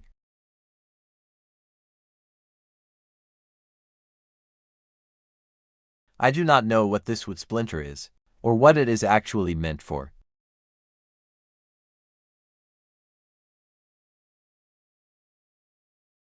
But I know this, my little grey gourd might be about to undergo a true transformation.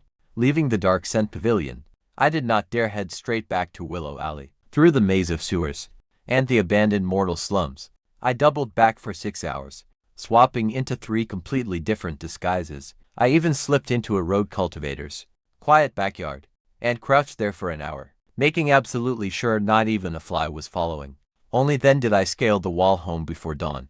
The warning talisman at the base of the wall was untouched, showing absolutely no signs of disturbance. I locked the door tight and activated the isolation array. My entire body went completely limp as I slid down against the door. The high pressure of the underworld was worse than facing deadly beasts in the terrifying Mist Valley.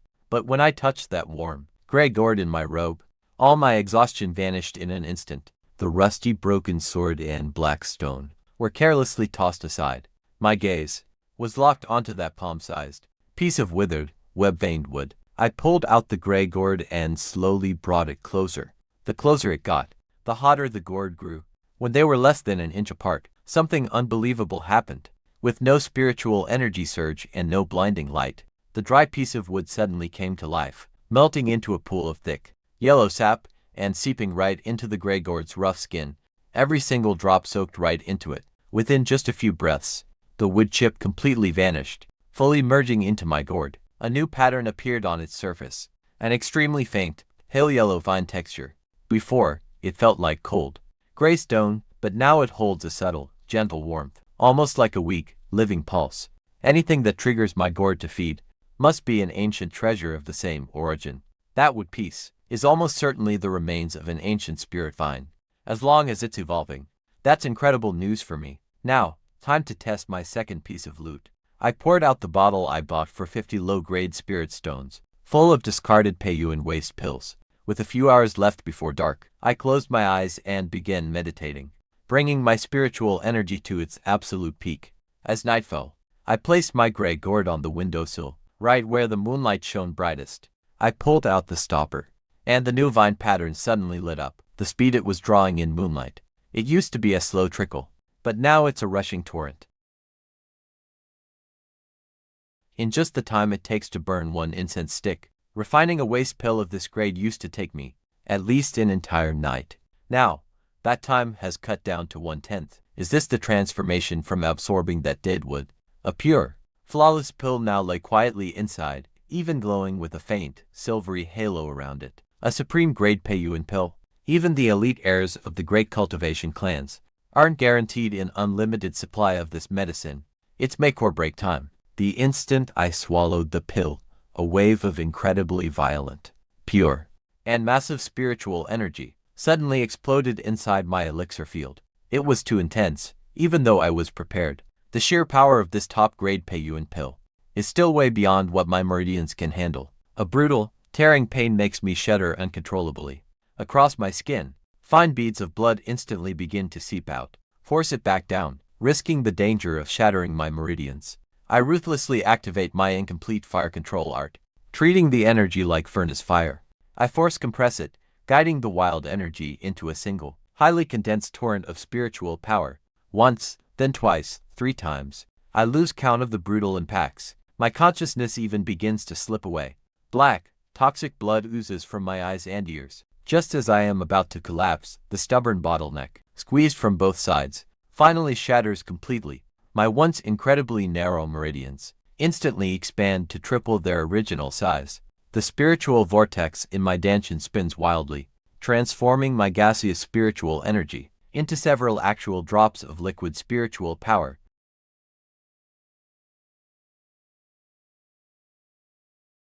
Seventh level of chair refining, the late stage at last. I feel a truly terrifying, vast ocean of spiritual power, as I am now. If I face that Qingmu Pavilion cultivator again, that 8th level Hall Chief Zhao, even without relying on a sneak attack, I would dare to clash with him head-on. I will absolutely strike him down with my sword. Over for years of laying low, for years of barely surviving in the shadows, from an insignificant mortal, always on the brink of ruin, to finally reaching the late stage of chair refining. I have finally forced my way into the mid-tier combat ranks of Feiyun City. This late stage is secure, but my path to immortality has only just begun. Inside my storage bag, there still lies a priceless, 100-year-old, scarlet essence herb. It is time to plan my next move. How can I turn this hot potato safely into resources for my foundation establishment? After my breakthrough, it took me a full 7 days to finally tame this wild and violent spiritual energy. My spiritual vortex has finally solidified. To think a single drop of this liquid holds such explosive power, it easily rivals 10 of my old fireball spells.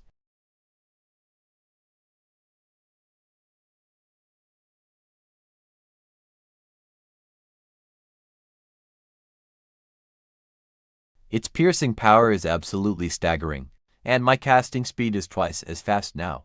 The cut was actually melted into a glazed crystal. With my current strength, if I face that Hall Master Zhao, a single frontal blow would instantly obliterate him. But I must keep a cool head. To reach the 8th, 9th, or even foundation establishment stage, I still need tons of spirit stones and top-tier techniques. The plant's spiritual energy here is incredibly pure. Even the room's temperature has started to rise. 100-year-old red crystal, a key ingredient for foundation establishment pills. To those old monsters stuck at the peak stage, it has a fatal attraction. This item is too hot to handle. If I dare set up a stall in the outer market, those greedy rogue cultivators would tear me to shreds instantly, and it might even attract powerful foundation establishment experts. I have no choice but to sell it through official channels. The grand auction at the Dark Fragrance Pavilion has a rock-solid reputation. As long as you pay a high enough commission, They will even protect the seller's safety. This time, I intentionally leaked a trace of fire poison aura, a powerful, bad-tempered old monster that is my new persona. Showing your fangs is far more effective than playing the coward here. 100 spirit stones for the entrance fee. The treasure appraisal pavilion blocks all spiritual scans. At the peak of the 9th level of chair refinement, this appraiser is no ordinary man. You look very unfamiliar, fellow Taoist. What rare treasure did you bring to our pavilion for consignment? Take a look.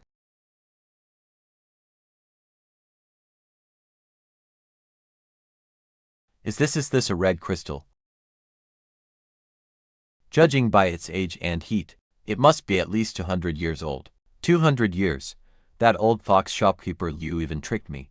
This is clearly top grade. Humph. At least you have some eye for quality. Is this thing worthy of that grand auction? Absolutely. More than enough. Fellow Taoist, Angxiang Pavilion offers 2,000 low-grade spirit stones. How about a direct buyout? 2,000. I painstakingly saved for years and only got 400. This old man offers 2,000 just like that. No, a buyout is usually 30% below the auction price. I won't sell. Consigning it for a 10% fee is better. What does fellow Taoist wish to trade it for? Spirit stones, or a barter exchange? I only want half in spirit stones. For the other half, I want a top-tier chair refining cultivation method. It must not only hide my cultivation level, but also completely block out any divine sense scans. Additionally, if you have dregs or waste pills of foundation establishment, we can use those as credit. Without a powerful chair refining method, I will eventually expose the secret of my grey gourd. Top-tier chair refining methods are rare, but we happen to have an incomplete scroll of the withered wood spring art. It fits your requirements. As for rare items like foundation establishment waste pills, that depends entirely on your luck. This is your VIP Jade token. In 3 days at midnight, use this to enter the Heaven class private box. Our Angxiang Pavilion will take charge of your Crimson Ganoderma. I will return in 3 days. Waiting those 3 days felt longer than 3 years of farming in the Qingwu sect. I didn't even step out of my courtyard, spending all my time mastering my level 7 chair refining energy, and repeatedly planning my escape routes from the auction. At midnight on the 3rd night, holding that purple gold token, I easily slipped past the heavy guard of Angxiang Pavilion.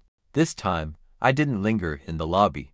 Following the maid, through a secret passage, I went straight to Heaven box number 3 on the 2nd floor. The private box was small, but incredibly luxurious.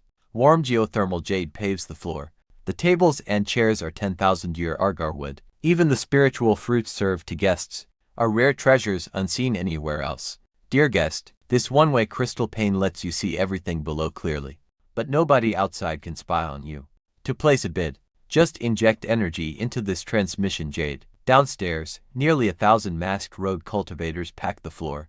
The 2nd floor has 10 heaven-grade VIP booths and 30 earth-grade booths. Those sitting inside them are likely big shots from major cultivation clans and sects. The old man who received me that day took the stage, but the aura he radiates right now makes my pupils contract instantly. He was totally hiding his cultivation back then. This sheer pressure instantly silences the entire hall. I am the chief appraiser of Dark Fragrance Hall Taoist Mu. No more wasting time. The grand auction begins now. A top-grade defensive artifact, the Golden Light Shield. Starting bid, 800 low-grade spirit stones. Minimum bid increment, 50 spirit stones. A top-grade artifact. My absolute best flying sword is only mid-grade. The appetizer alone fetched a staggering 1,300 spirit stones. The 400 spirit stones I was so proud of don't even count as pocket change here. Over the next half hour, my entire worldview was completely shattered. Every single item sold for over 2,000. I forced myself to stay calm. I am here for a technique. Can't lose focus. Our next item up for bid is quite unique and ancient aura concealing technique fragment. Deadwood art. Once you master this secret art, you can perfectly mimic a piece of dead wood, hiding even from late foundation establishment divine senses. However, this is only a fragment. To force yourself to learn it, you must possess an extremely rare heaven spiritual root, or, to practice it, you must refine an ancient wood attribute relic as a medium. Otherwise, forcing it will only dry up your meridians and kill you. A heavenly spirit root only appears once every few centuries, and those ancient wood relics are the stuff of legends. This technique is basically a useless white elephant. But sitting here in my VIP booth, my heart felt like it was hit by a sledgehammer. It pounded relentlessly. An ancient wood attribute relic just 20 days ago. My gourd devoured a fragment of what was highly likely an ancient spirit vine. It even left a glowing wreath emperor vine pattern on the surface. In this entire world, could there possibly be a more perfect medium? This scroll was practically made just for me. Starting bid is 500 low-grade spirit stones. Minimum increments of 50. Bidding begins now. Complete. Dead silence. No one wanted to waste 500 spirit stones on some junk that would literally kill them. 500 spirit stones. Prop my table with it. At least it counts as an antique. 600. Wait, what? Humph. 700. My friend in the heaven booth. It is just a broken scroll.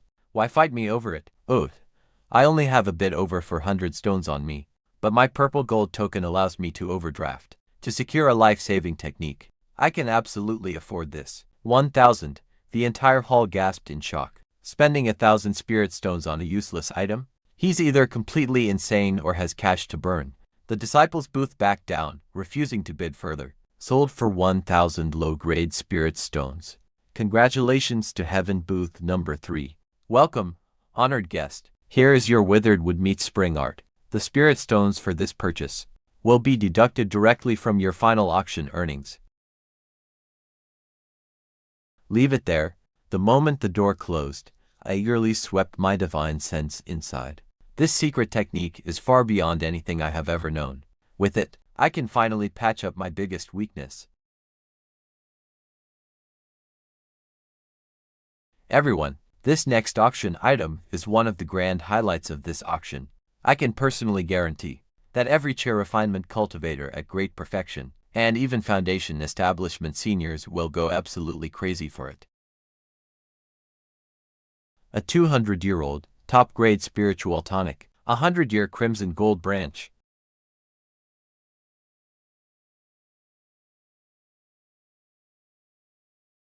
Starting bid is 2,000 low-grade spirit stones, increments of at least 100 to 1,500, to 1,800, 4,000. In just a dozen breaths, the price shattered 3,000. The road cultivators on the first floor are completely out. Now it is up to the VIP booths, upstairs 3,500. My Wong family claims this crimson gold branch. I hope you will all show us some respect, HMPH. Old Monster Wong. Your useless grandson has been stuck at chair refinement, level 9 for 5 years. Wasting this miracle medicine on him is a joke. 4,000. 4,000 low-grade spirit stones. This fortune could buy a top-tier cave dwelling in the inner city, or support a guard squad of 100. Late-stage chair refinement cultivators. Sold for 4,500. Congratulations to VIP booth number 1. Phew. The moment the gavel fell, I felt like all the strength had been drained from my body. I was rich, but it also meant extreme danger. The moment it ended, I crushed my jade talisman. A maid immediately guided me into the depths of Angxiang building. We entered the deepest secret chamber. Fellow Taoist, here are your earnings after the deductions. The total was 4,500, minus our 10% commission of 450, plus the 1,000 for purchasing the withered wood art. The remaining 3,050 low-grade spirit stones are all inside. To make them easier to carry, I took the liberty of converting 3,000 of them into 30 mid-grade spirit stones. Please accept this as a small gesture of goodwill from Angxiang building. The official exchange rate is 1 to 100, but on the black market, one piece often fetches 110 or even more. 30 mid-grade, 50 low-grade, not a single stone short. Thank you. Please arrange the path. A completely secure secret passage. I do not want any tails behind me. This is a random teleportation array. It will send you to the outer city, inside any dry well within 30 li. May your cultivation path ever flourish. You are welcome back anytime. A flash of white light, and a heavy weightlessness hit me. The dark fragrance pavilion was left far behind. When I smelled that outer city dirt again, mixed with the scent of cheap spiritual herbs, I was already standing in a dead end. I did not dare head straight to Willow Lane. Instead, I walked in for giant circles. changed my clothes 5 different times, and even disguised myself as a mortal manure carrier, before sneaking back to my yard before dawn. I locked the door tightly, activated my defensive array, and collapsed onto the bed. My heart is still pounding wildly. 30 mid-grade spirit stones, a top-tier breath-concealing technique, 7 years of silent humiliation, and walking on thin ice. Today, it finally paid off with the richest reward. But I know, it is not time to relax just yet. I pulled out the fragmented jade slip, and swept my divine sense inside. Cradling the grey gourd fused with withered wood in my hands. Old friend, it is all up to you. I took a deep breath, and began circulating energy along that grey pathway.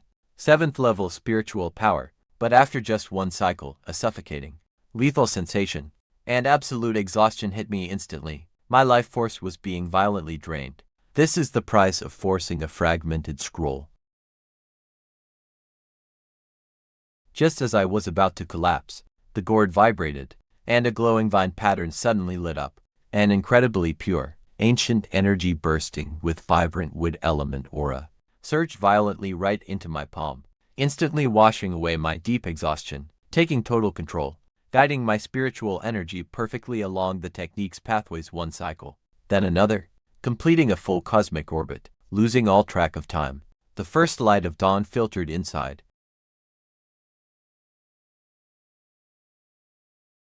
If anyone scanned me with spiritual sense, they would only find a lifeless piece of wood, no spiritual energy, no breath, even my vital energy completely suppressed. With a single thought, my aura shifted at will. Mortal. Check condensation level 1. Check condensation level 3. Before locking flawlessly onto check condensation level 4, even that foundation establishment expert, Adept Mu, standing right before me, could never see through my true level 7 cultivation. Success. Gripping my grey gourd, carrying over 30 mid-grade spirit stones, reaching late-stage check condensation, mastering a devastating fire control art, and a flawless withered wood technique from a struggling, low-class spirit farmer to a wealthy late-stage check condensation cultivator. This mortal path of cultivation has been terrifyingly treacherous, yet carefully calculated. Watching the flying lights of foundation establishment cultivators, I used to feel only awe and numbness, but now, in my eyes lies only calm. Burning ambition. Feiyun City cannot hold me. This boundless southern cultivation world, those high-end mighty experts, and even the legendary golden core, Wenwu has arrived. That was a brutal blow, burying half my body in the mud. Peak check condensation versus early foundation establishment. Talk about a mismatch. My internal organs are practically shattered. I have to run. Why have you stopped running? A mere ant at the peak of check condensation, daring to touch the jade marrow that belongs to me. Oh heavens, senior, this junior knows his mistake. I will give it to you. Please, just let me go. I am nothing to you. Playing the coward is my absolute specialty.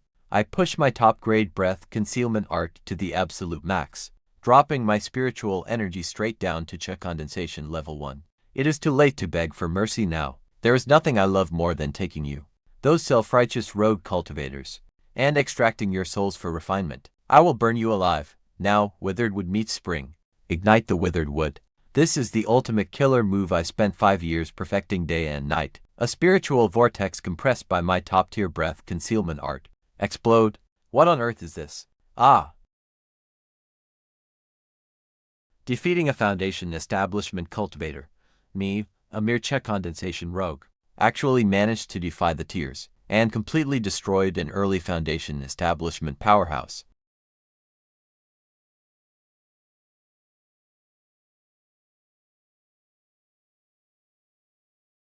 If I look back to 5 years ago, when I just bought the withered wood art at Feiyun Black Market, to finally reach check condensation level 7, I never would have dreamed of fighting way above my level, and putting down a foundation establishment master. At that time, I had only saved 30 mid-grade spirit stones, fully expecting to safely lay low until I reached foundation establishment. But just 1 month after reaching level 7, disaster struck.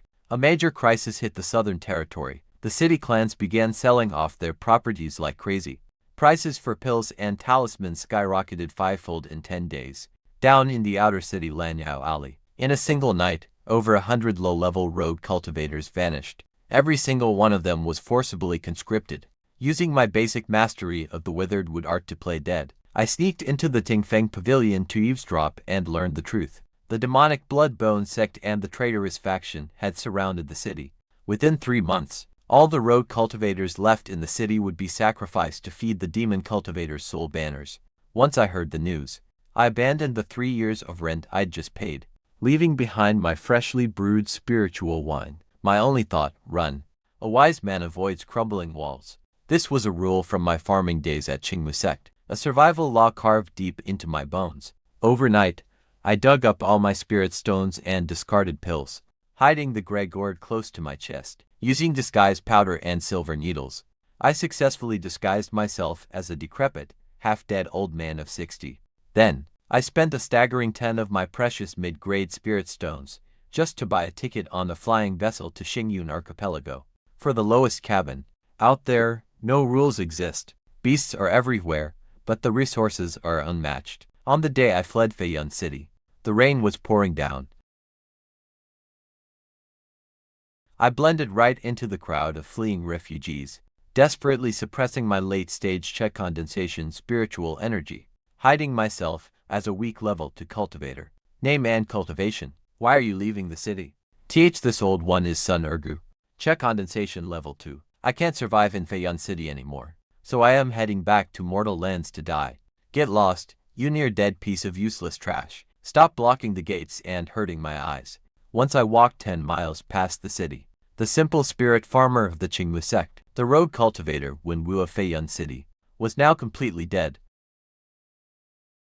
Stepping onto the Polong flying vessel, my true journey of mortal cultivation was finally, truly beginning.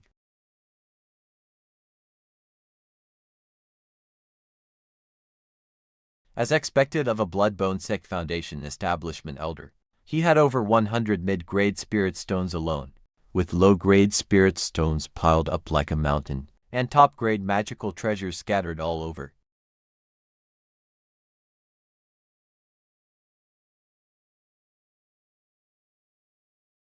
Behold, the Jade Marrow Ganoderma, one of the 3 main ingredients for foundation establishment pills.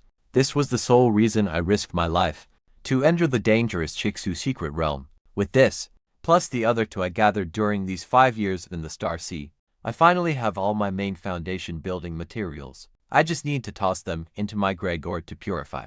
Even if I have the absolute worst 5-element pseudo-spiritual root, I will still use top-grade foundation building pills to smash open that heavenly gate. I had just snatched that blood-robed old ghost storage bag and stuffed it away. Before I could even catch my breath, the sky above me suddenly changed. Who dares to murder my true disciple elder of the Bloodbone sect? I will extract your soul and refine your spirit, condemning you to the blood sea forever. A core formation old monster. My scalp instantly went numb with terror. I didn't even dare to raise my head. I dove straight back down to the swamp bottom. I pushed my deadwood spring technique into suspended animation. My pores sealed, my heartbeat stopped, and even my blood completely froze. Let us see if this core formation old monster can actually spot me masquerading as rotten wood. That old monster's divine sense was scraping against my brain like a rusty saw. If I show even a shred of fear, I'll be exposed instantly.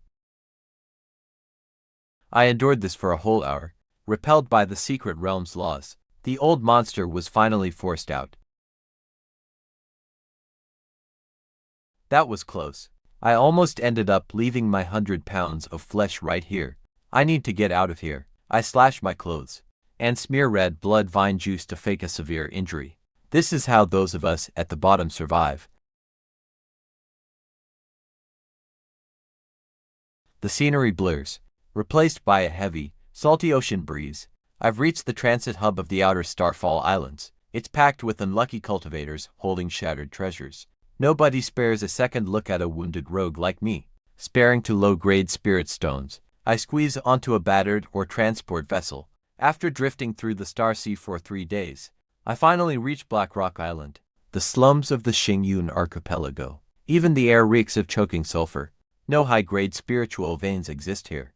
just low-tier misfits and unregistered rogues, but for me, it is the absolute perfect hideout. The spider silk is unbroken, underground alarms are still set. No movement on my 3 illusion poison plates either. Before stepping safely inside, I always assume 3 killers are hiding. That is the Star Sea survival rule. I finally survived. Now it is time to defy heaven and change my fate.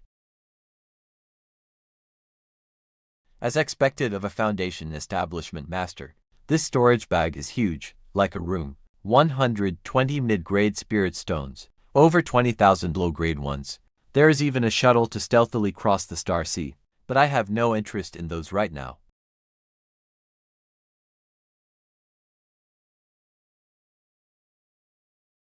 Jade marrow grass, one of the 3 core pill ingredients, 3 spiritual rings on the surface. It is only about 320 years old. To guarantee a high success rate, the main ingredient must be 500 years old. 300 years. Even with the insane luck, I would only get trash pills. Not to mention, I am a waste with 5 pseudo-writs. It is not old enough. No matter, the one thing I have never lacked is time. Since I swallowed that ancient withered vine fragment, this grey gourd can do more than just purify trash pills. It now has a heaven-defying ability to ripen herbs. Inside, I have accumulated 5 drops of creation liquid. A single drop of liquid grants 100 years of age. For 5 years, even when severely hurt, I saved them.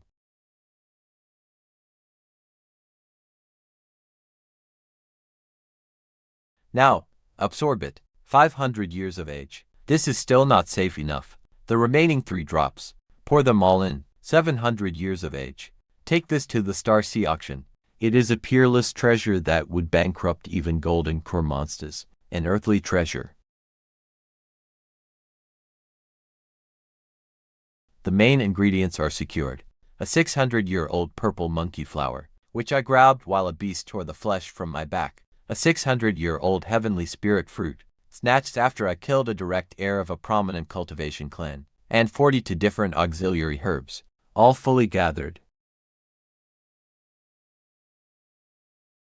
In this custom dragon cauldron worth 3,000 low-grade spirit stones. For anyone else with these rare ingredients, they would have to beg a grand alchemy master like a dog. But I, Winwu, have no need for that.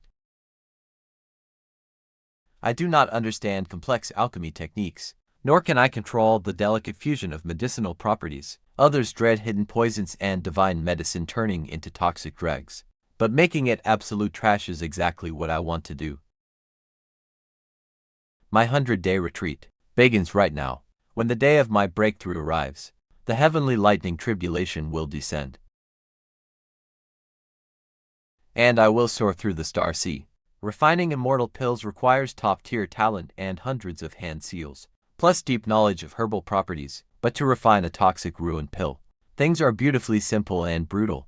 The 600-year-old jade beak peach belongs to water. The purple monkey flower is toxic, and the heavenly spirit fruit is fire. I directly unleash my fire control technique and force these 3 conflicting, terrifying ingredients together, mashing them desperately like a piece of dough.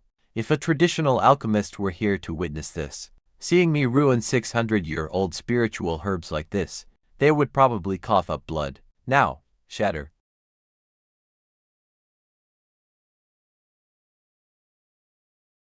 What incredibly brutal toxicity.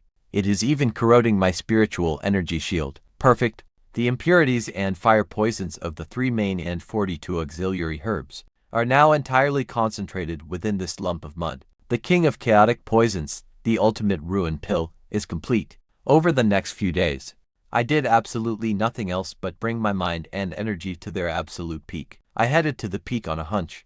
This time, the grey gourd's purification will cause absolute chaos. 5 days later, under a cloudy moon.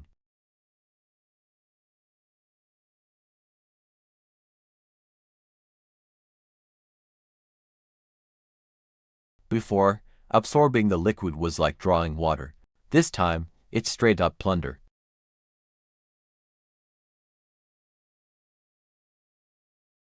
Crap, this is way too loud.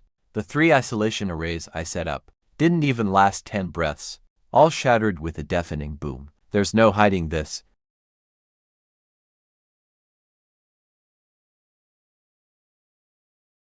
A full hour finally passed. The purification is finally done. A Supreme 9 pattern foundation pill with cloud markings. Even 3 patterns are rare, but 9 patterns only exist in legends. I actually did it. I can't believe I pulled it off.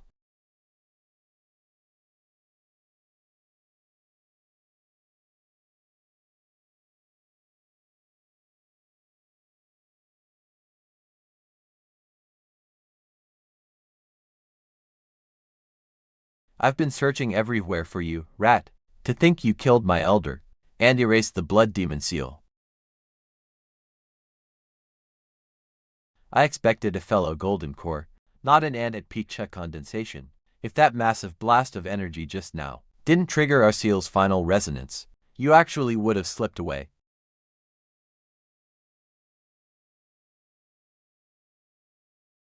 9 patterns. This is impossible. A mere road cultivator like you, how could you refine a sacred pill?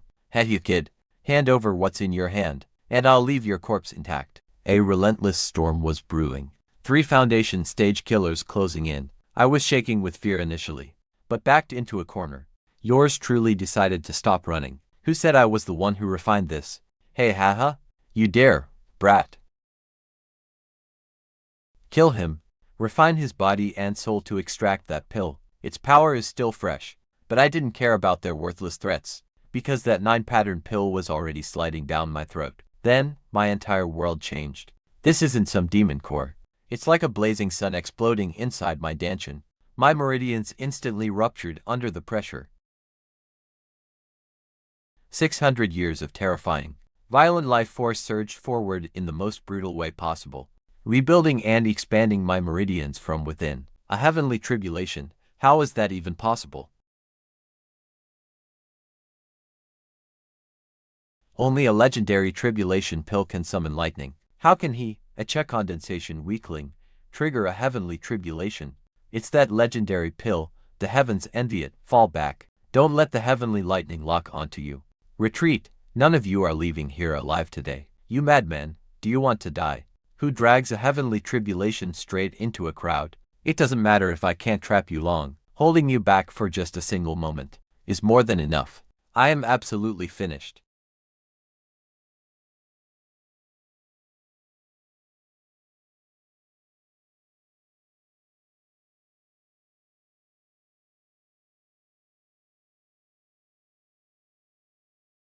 The gray gourd actually absorbed 70% of the lightning.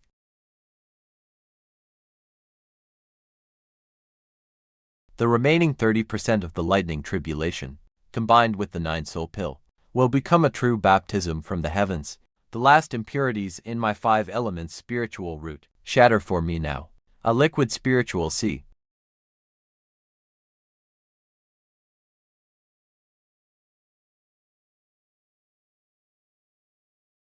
Foundation establishment. I finally crossed this heavenly barrier.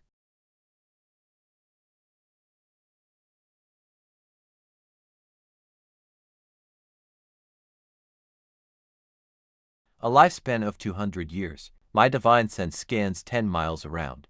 Didn't you just say you wanted to refine me for my pill? Senior, spare us, too late. True liquid essence.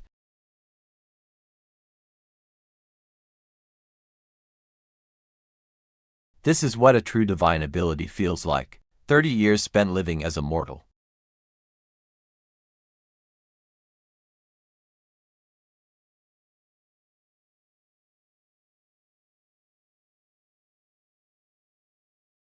And 5 years of hiding between life and death. Today, I achieve sudden enlightenment, finally reaching foundation establishment.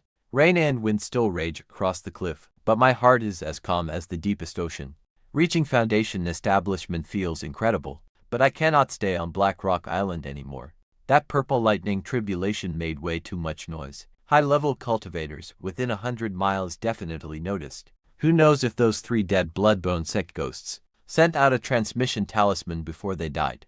I must leave immediately. Every tiny rustle within 20 li is completely under my divine sense. Comparing Liang Kiki to this, she is practically blind. The entire net worth of two early foundation establishment cultivators, plus that blood-robed old ghost's fortune, means I have basically plundered a small sect's entire treasury. No time to count the loot. I need to run first. Top-grade wave-piercing shuttle, my escape depends on you now. 100 Zhong forward.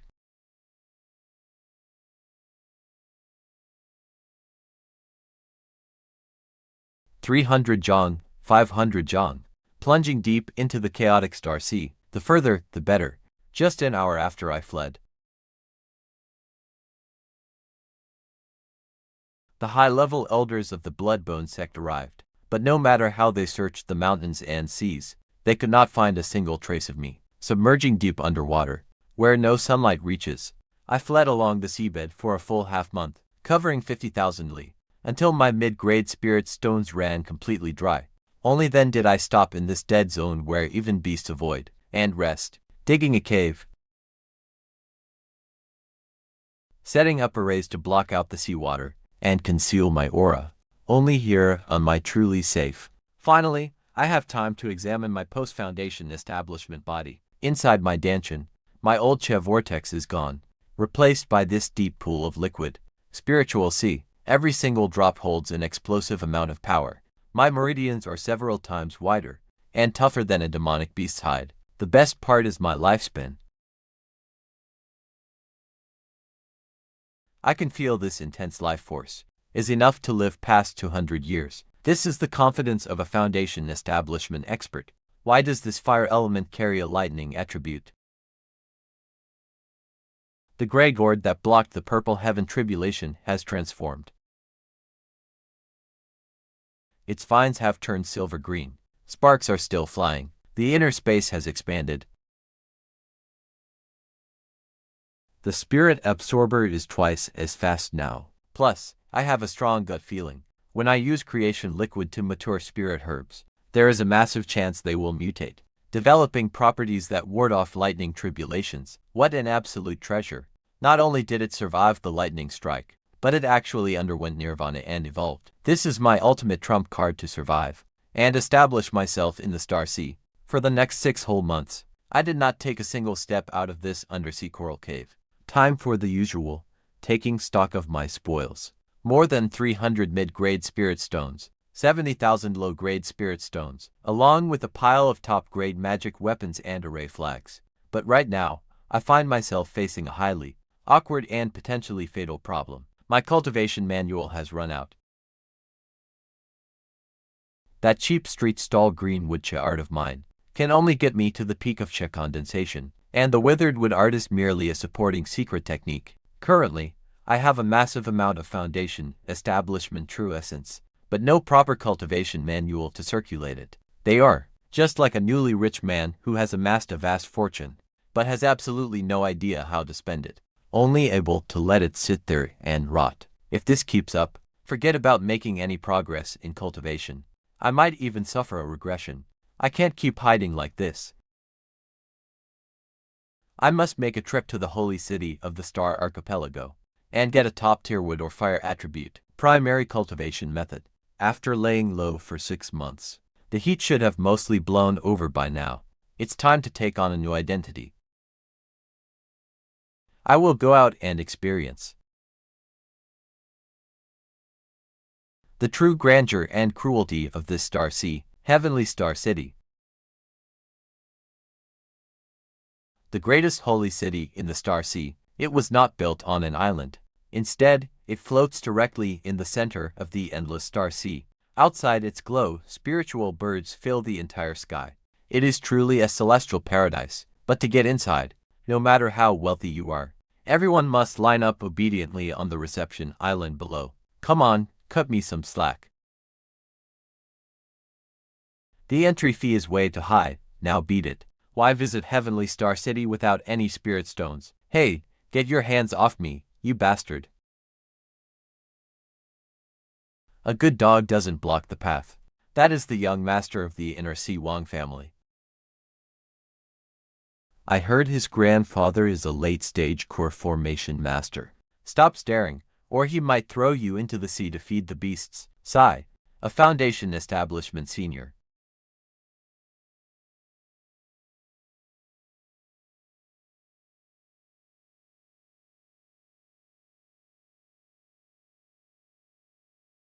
I don't even own a flying magic tool. And yet I just walked down like this. Right now, I go by the name Luya, a lonely sword cultivator in his 40s. Senior, your presence is our great honor.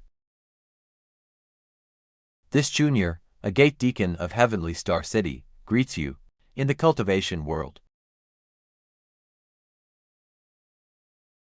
Reaching foundation establishment is when you truly enter the upper circles. Senior.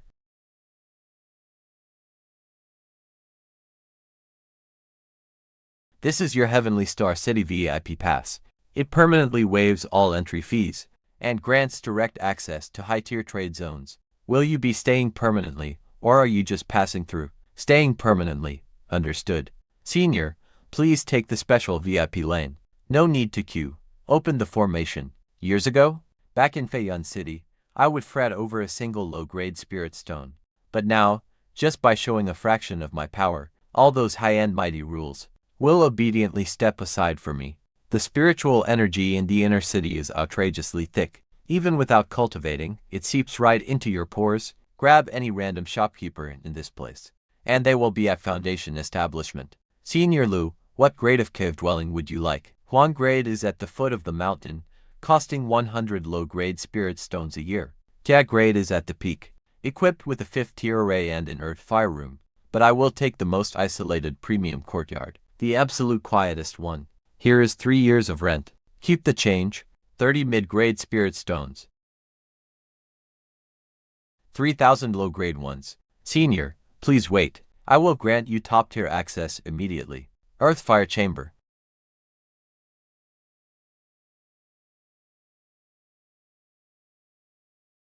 Alchemy room and a spirit beast room, fully equipped. My first foothold is secured. Done. Next, time to cash in my assets. The Starsea Coalition's top-tier auction. Features premier cultivation methods for the golden core stage, but realistically, top-tier methods are always the lifeblood of major sects. This upcoming auction will definitely have old monsters fighting tooth and nail. It looks like I must secure bargaining chips that will drive them crazy. To stand a chance, those trash herbs left by the dead Bloodbone elders. It is time to turn that trash into treasure and show them to the world. The Bloodbone elders' storage bag holds nothing but low-grade trash herbs. They wouldn't sell for a penny at street stalls, just 50 to 100-year-old scraps. But in my eyes, these are unmined gold mines. Come on, let's see how heaven-defying you are after your rebirth, shedding its skin as it grows wildly. Roots wrapping around the jade like a cage. But that is not the most shocking part. The color is shifting, fading from dark red to an eerie purple gold. It mutated, showing natural lightning patterns. In the cultivation world, age is important, of course. But what truly drives people crazy is a mutation washed in extreme spiritual energy. 500-year blood ginseng replenishes vital energy. It is worth 800 low-grade stones, unless lightning struck. They'll think this purple gold thunder ginseng is priceless and rare. Golden core experts will go absolutely crazy for it. The stock in my hand is 1,000 years old. With this gray gourd, I basically have a mass production line for mutating 1,000-year-old spirit herbs. But I can't get greedy. An ordinary man possessing treasure invites disaster. If I show too much, those nascent soul monsters in Star City will soul search me and rob me. As for the second stock, I'll trade it for a face-preserving fruit. It won't boost your cultivation, but it keeps female cultivators young forever, leaving their skin glowing. The noble ladies of those grand families will go absolutely wild for it. That's more than enough. I only want the spirit stones needed to bid for that top-tier cultivation technique. The Mirage Dragon Market, Star City's largest underground black market. They only care about treasures, not where they came from. Greeting me is a blind man at Peak Foundation establishment, but his divine sense is incredibly powerful. He scanned me the instant I walked through the door. Welcome, Golden Core Senior. Forgive this junior's offense. May I ask if senior wants to sell spirit herbs? Or cut the chatter? 2 pieces of hot loot dug out from deep Sioux ruins. Let's see if you can handle them. This is a lightning mutated, 1,000-year-old blood jade ginseng.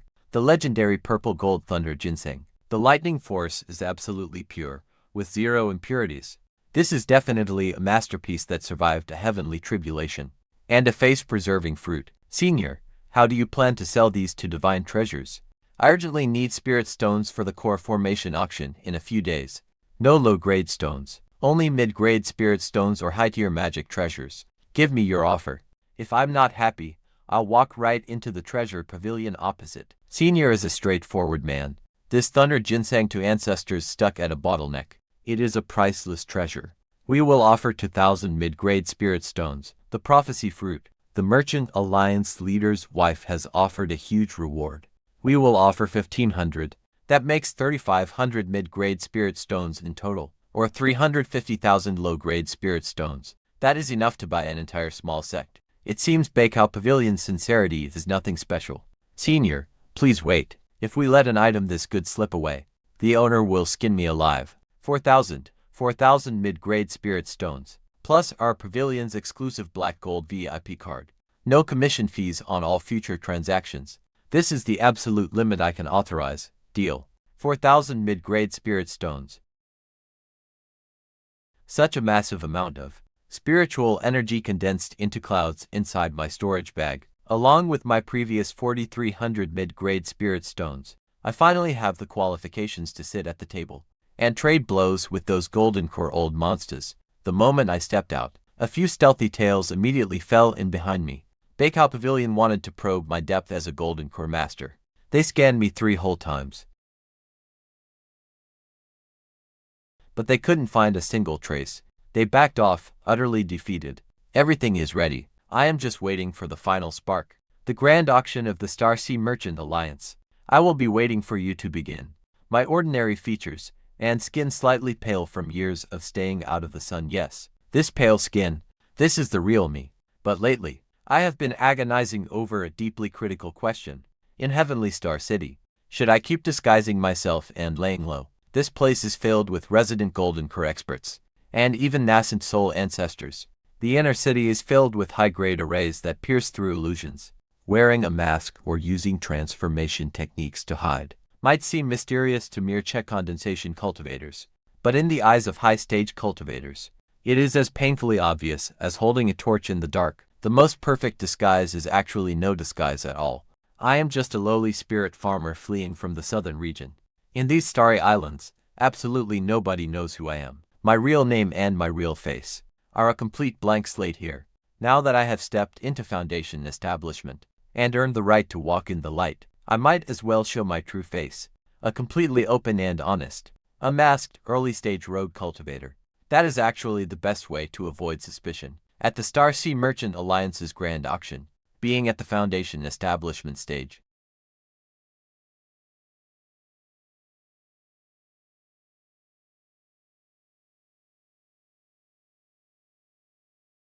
is merely the price of admission. Fellow cultivators, the Star Sea Alliance's grand auction begins now. The first half is nothing but magical treasures, formation plates, and medicinal pills. I remain completely unmoved. I have over 4,000 mid-grade spirit stones on me, all saved for a core method leading straight to golden core. It isn't until the second half of the auction. Behold.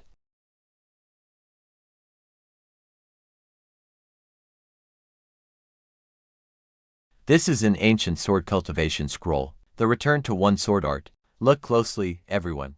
This is no ordinary 5 elements technique, but an incredibly rare, non-attribute, pure sword cultivation method. Non-attribute, my 5-element spiritual roots are a chaotic mess, making single-element cultivation painfully slow, and risking total chi deviation. But this non-attribute art that only refines sword chi is practically custom-made for me. However, I must make this clear. While this technique is extremely powerful, its requirements to cultivate are incredibly harsh. You must draw razor-sharp metallic energy into your body, and endure the agony of 10,000 arrows piercing your heart to forge a sword foundation. One wrong move, and your meridians will shatter, killing you. 1,000 mid-grade spirit stones. minimum bid increments of 50 stones, 1,000 mid-grade. It would drain 3 early foundation cultivators, not to mention the heart-piercing backlash, which makes those who value their lives give up instantly.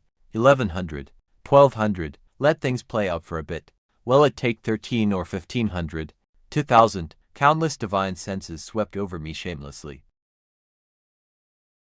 I didn't even flinch, letting them probe all they wanted. My energy remained steady.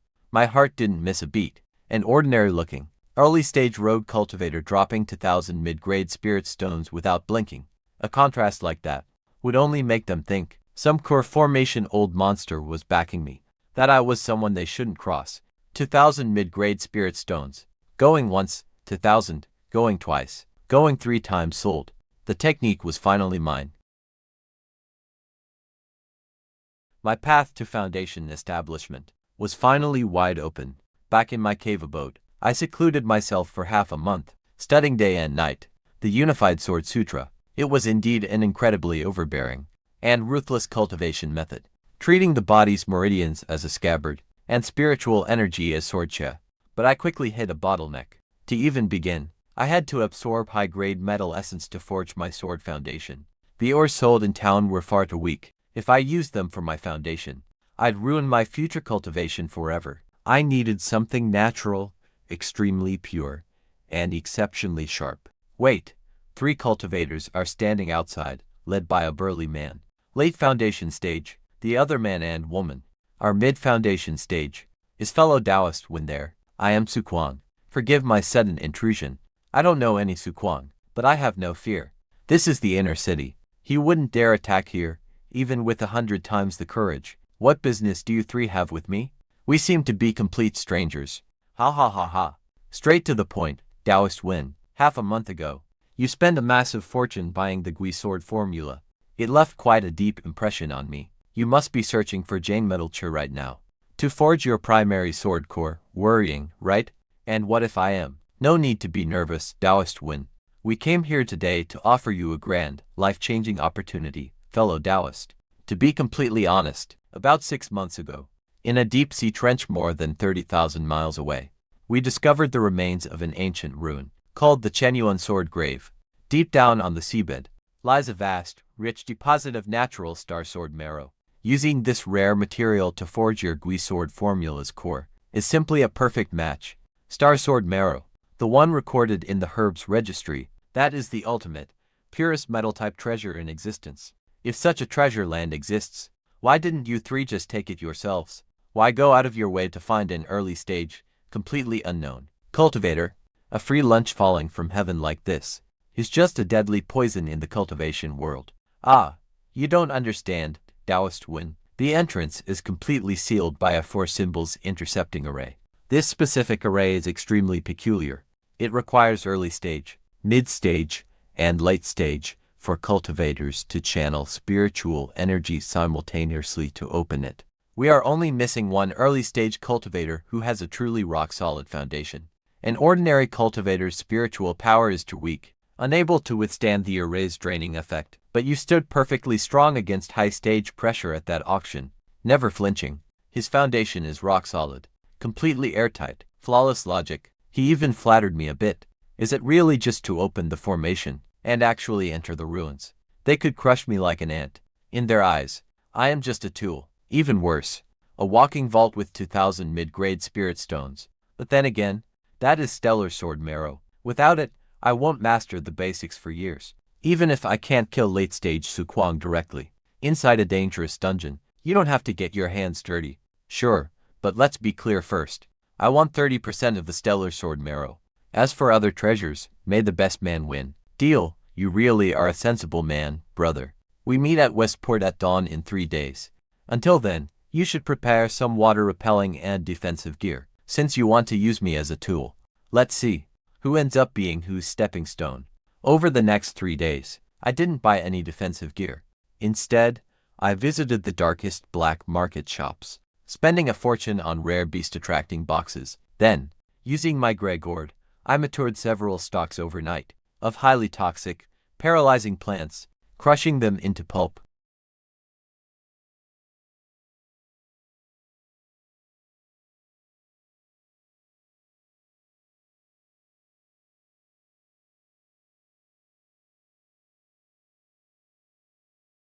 I coded my dozen top-grade explosive talismans, going into a dungeon without some dirty tricks. How could I ever repay their warm invitation? 30,000 miles under the sea, all light was completely swallowed by darkness. Su Kuang, Liu Niang, and the ever-silent Taishan. I sat in the corner, keeping my presence as an early-stage cultivator as low as possible. All along the way, Su Kuang kept fussing over me, but I could sense it. The way Tishan looked at me was like looking at a dead man. "All right, we have arrived," Su Kuang muttered. A giant bronze gate towered dozens of feet high. "The four symbols all guard the formation gates," he said. "Brother, you take the azure dragon. Tishan, take the white tiger. Lady Liu, the vermilion bird, and I will handle the black tortoise. Listen for my command. Inject your spiritual energy at once. Open." A fierce surge of sword cha blasted through the crack. Such pure sword cha, Su Kuang gasped. The star sword essence must be inside. Calmly,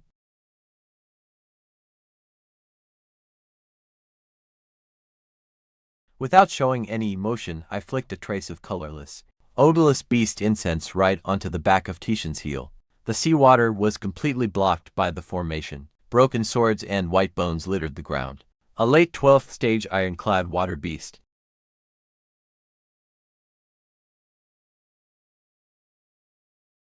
Equivalent to mid-foundation establishment. Everyone, be careful. I deliberately suppressed my spiritual energy, perfectly acting as a weak, combat deficient, early foundation establishment cultivator. Brother Wen, stand back, leave this to me. Ha ha ha. Thank you for saving my life, Brother Su.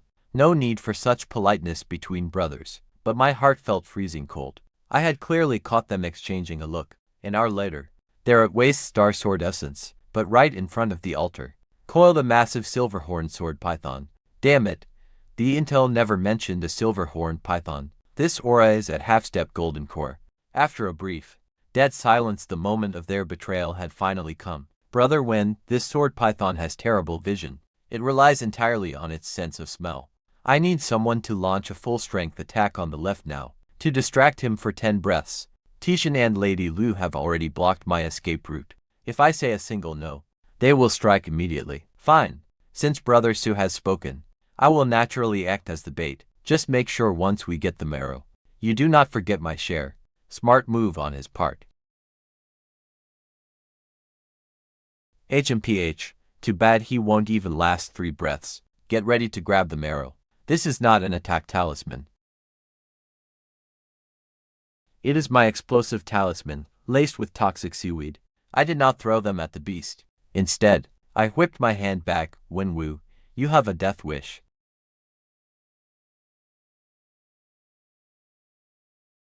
Boom, boom. The scorching heat of the blast instantly ignited the beast, attracting box I flicked behind his feet. The crazed beast ignored me completely, opening its massive bloody maw, and lunged frantically toward Tishan. Brother, save me. You dare. Meanwhile, I had already completely masked my aura, slipping past the battlefield like a ghost, effortlessly making my way to the front of the unguarded altar. Brother Su, I will be taking this sword marrow first.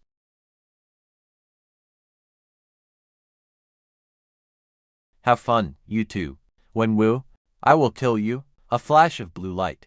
I completely vanished into the depths of the Chenyuan sword, a high-grade water escape talisman. It teleported me over 100 miles away. I was randomly teleported to a location, a dark and gloomy underwater cave. The water pressure here is intense. A chair-refining cultivator would be crushed instantly. I quickly set up 2 gravity arrays, along with 1 warning array plate. Thinking back to that Su Kuang, he is indeed a seasoned veteran. When I met Jia Danjing, her first instinct was to devour me. Too bad for those who plot. They get destroyed instead. The star sword marrow, just holding it in my hand, the restrained, sharp energy of Jiangjin, made my palm sting and bleed. With this, the first step to forming my unified sword body is within reach. I cannot return to Skyward City right now. If Su Kuang escaped my deadly trap, it will be huge trouble. My safest bet is to refine it right here, and boost my power. Drawing the gold and iron essence into my body, I forged the sword foundation along my meridians, deep in my flesh.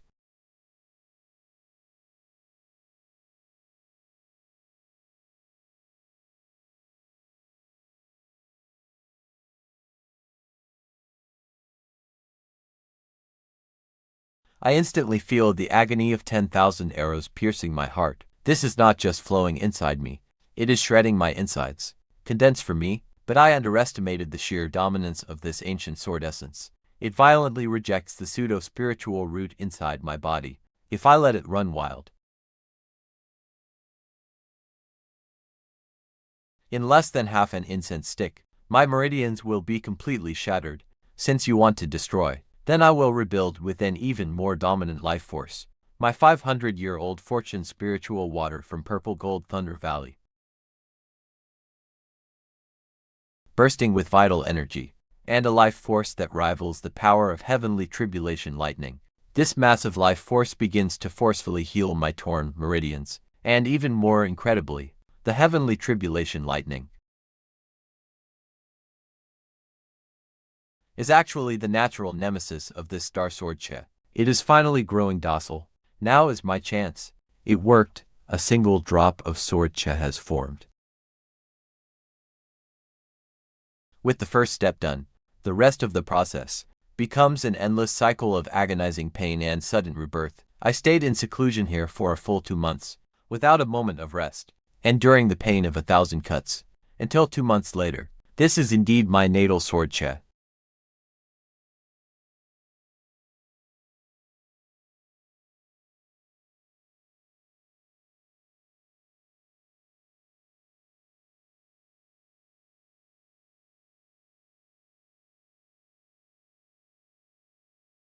The power is absolutely terrifying.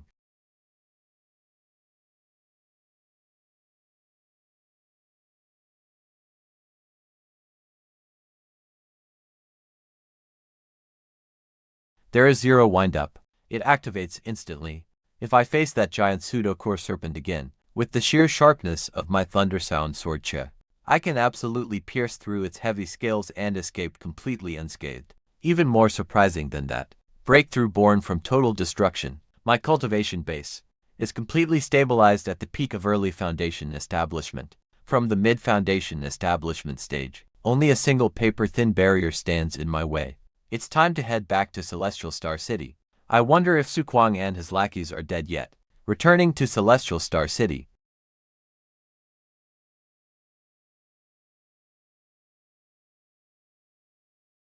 I didn't immediately head back to the inner city. Instead, I went to a rogue cultivator tea house in the outer city. In the cultivation world, good intelligence often saves your life far more than any magic treasure. Hey, have you guys heard the news? Bloodhammer Su Kuang from the inner city put out a massive bounty a few days ago, offering a massive reward for a rogue cultivator named Wenwu. Word is, back in the Chenyuan ruins, that kid completely set up and ambushed Su Kuang. Both of the mid-stage experts he brought with him are dead, and Su Kuang himself barely escaped with his life, only escaping back by using a blood shield secret art. A mere early-stage rogue provoking a late-stage expert. Has this Wenwu lost his mind? So Su Kuang really did survive. A late Foundation establishment expert is indeed hard to kill, but losing to mid-stage allies and his precious sword marrow is enough to make him spit blood. He put a bounty on my head, clearly guessing that I fled back to Celestial Star City's territory, seeking the shelter of its protective rules. Well, let him search all he wants. I made no attempt to hide, and didn't change my appearance, casually strolling around like I'm in my own backyard. That is the absolute security of Celestial Star City, not to mention a mere Foundation establishment cultivator.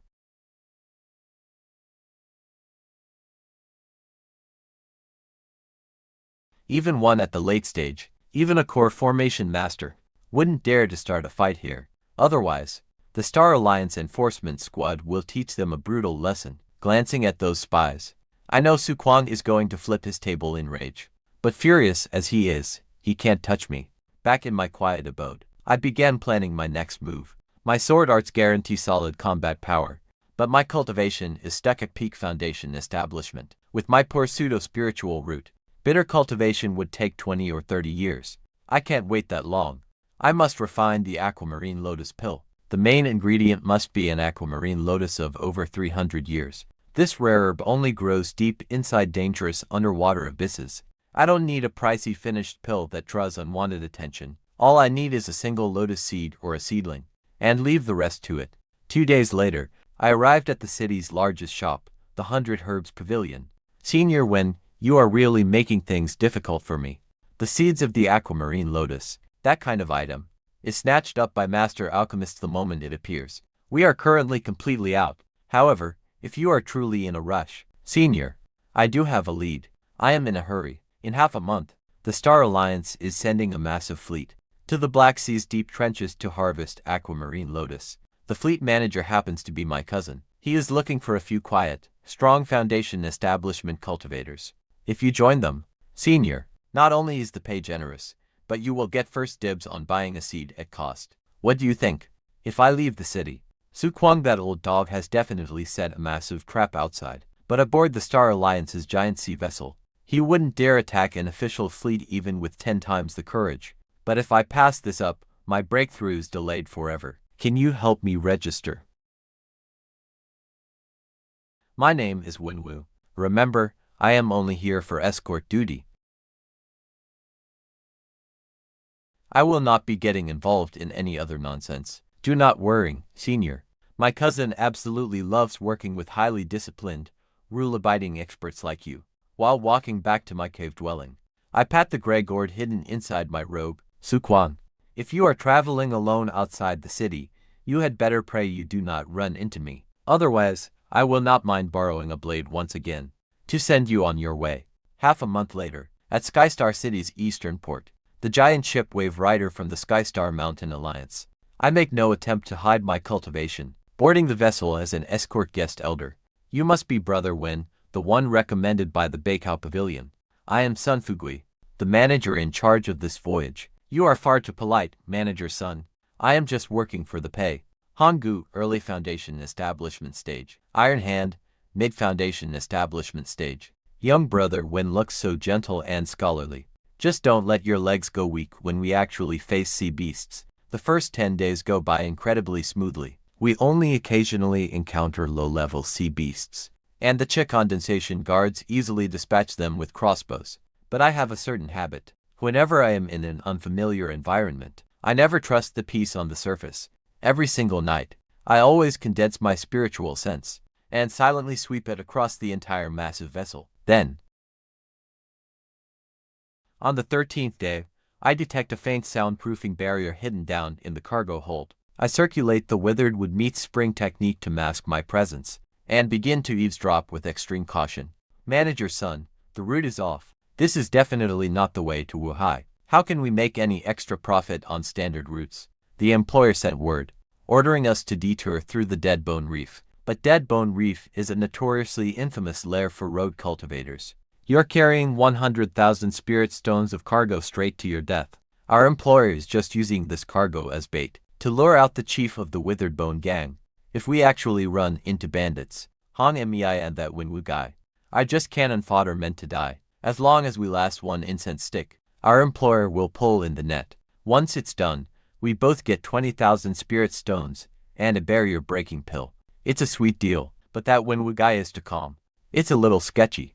Just some rogue cultivator with zero background, HMPH. Once we reach Withered Bone territory, I'll have my ways to cut off his escape route, using me as cannon fodder. I have no interest in your dirty backstabbing, but I only boarded this ship for that lotus seed. Since you want to play, I'll play with you to the bitter end. I don't enjoy killing, but that doesn't mean I can't stir the pot. 2 days later, the Xingchen, full alert. Entering the edge of the Black Sea. Watch out for sea beasts. Kill all the men.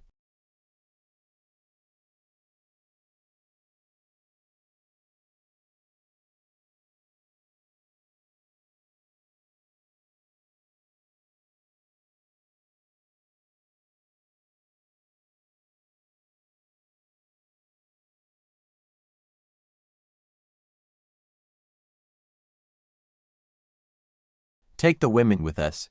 This fat sheep belongs to our Withered Bone Gang. Brother Tun, Hanggu, fight with me. Hold off the guy with the giant axe. Ha ha ha. You wanted to use me as cannon fodder.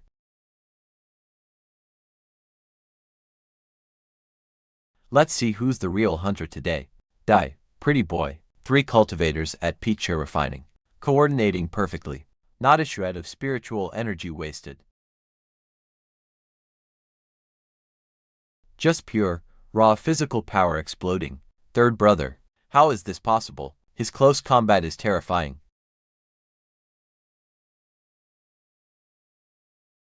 The show is just getting started. Clean and efficient.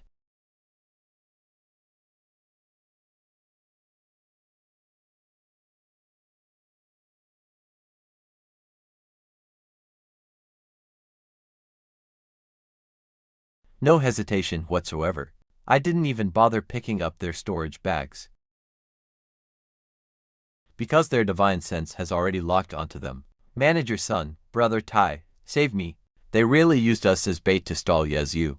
Also they could pull off their dirty work. You want the goods? You will have to go through me first. The ultimate taboo is fighting the big boss head on. Taking advantage of the chaos is the only way. You sneaking little pests.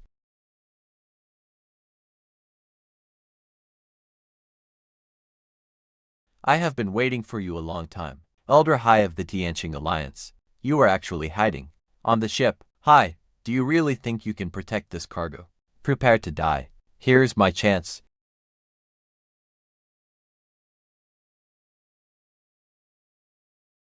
I lay low like a dead object, silently slipping through the hole to the bottom deck. A black jade casket.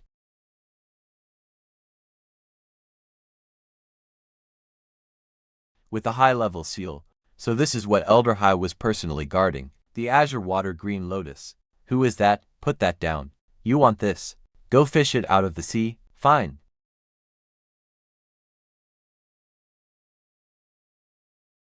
Sun Wenwu, you absolute lunatic.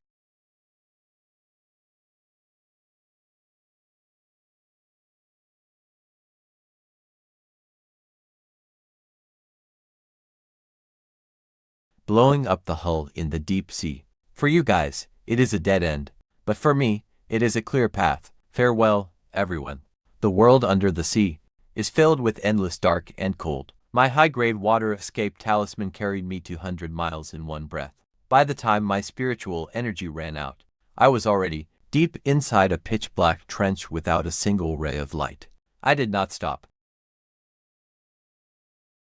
I released my whale-forged, wave-piercing shuttle and quickly climbed inside. Only then did I breathe a sigh of relief. Under its safe protection, I took out the jade casket I snatched from that merchant ship. The seeds of the azure water green lotus. 3 active seeds, each 100 years old.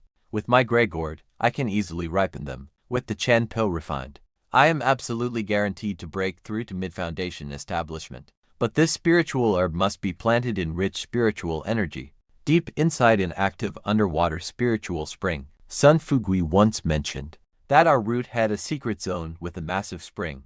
This means a spiritual spring is definitely nearby. Focusing my spiritual sense like a radar beam, I began a 5-day carpet search of the area. This kind of mentally exhausting search I kept up for 5 whole days. Found it. This is a hidden, natural cave. The spiritual energy of this spring is 30% richer than my Skystar City cave. But right next to the spring lies a peak rank 2 mid-stage demon beast, a deep-sea golden armored crab. It is equivalent to mid-foundation establishment. What is more, its shell is as tough as a top-grade defensive treasure. Aside from its eyes and belly, it has almost no weaknesses. In a head-on attack, this deep-sea environment gives me 0 advantage. But when you are farming dungeon monsters, since when do you rely on brute force? I retreated to the narrow tunnel entrance, and like a patient hunter, began setting my trap. 50 top-grade Tier 1 Frost Talismans, and 10 low-grade Tier 2 Earth Prison Talismans. All set, I activated my Withered Wood Spring art to completely hide my presence. It is too massive.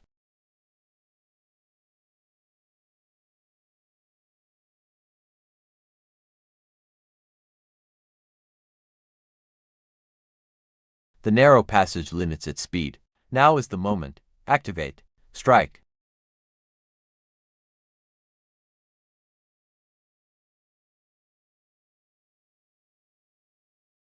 Biting frost instantly freezes its joints,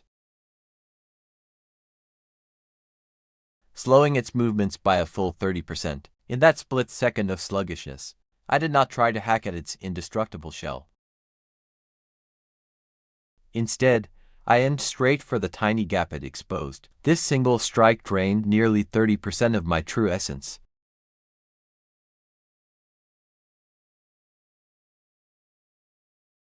But the results are glorious. An instant kill on a mid-foundation establishment demon beast. This is the law of the cultivation world. Brains and strategy are always more lethal than brute force. My cave dwelling is ready. Next, it's time for me, Wenwu, to enter seclusion for a breakthrough. It is time to break through to the mid-foundation establishment stage. Inside this underwater spring cave, I used arrays to make it as solid as an iron wall. I plant the 3 seeds of the aquamarine water lotus, burying them deep inside the spiritual soil of the spring. The spiritual energy and flowing water here make this the perfect spot for them to grow, but I cannot afford to wait hundreds of years for natural growth. Every night of the full moon, I float up to the surface of the sea to let my gray gourd absorb the moon essence. Once it condenses into the creation spiritual liquid, I feed it drop by drop to the lotus seeds in the spring. In the pitch-black darkness of the deep sea, time completely loses all meaning. Half a year later, the lotus growing from the spring water is completely different from anything recorded in the ancient texts, having fully absorbed the lightning-infused creation liquid. It mutated. This mutated thunderwater lotus herb holds a truly terrifying medicinal power, but for the pills refined from this kind of stuff, can my physical body even withstand their violent energy? I cannot worry about that now. Cultivation has always been a struggle against heaven for survival. Why cultivate if I fear death? I harvest the spiritual herb and bring out dozens of auxiliary ingredients. Following my usual routine, I begin the ultimate waste pill refining. 3 days later, 5 waste pills crackling with violent toxic lightning energy are ready. I do not hesitate, stuffing them directly into my gray gourd. It is another night of the full moon. Once the gray gourd finishes absorbing the moon essence, they are no longer just ordinary pills. This is the triple vein thunder lotus pill. I swallow it. The violent and wild purple lightning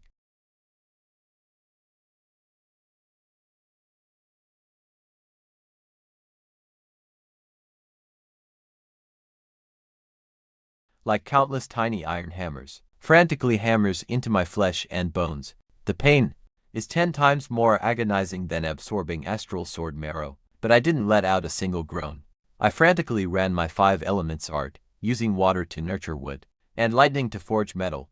The soul within my dantian began to expand rapidly before my eyes, until it grew to 5 times its original size, the bottleneck barrier blocking my path.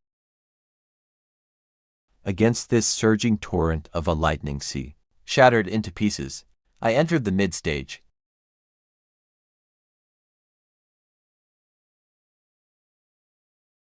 Feeling the vast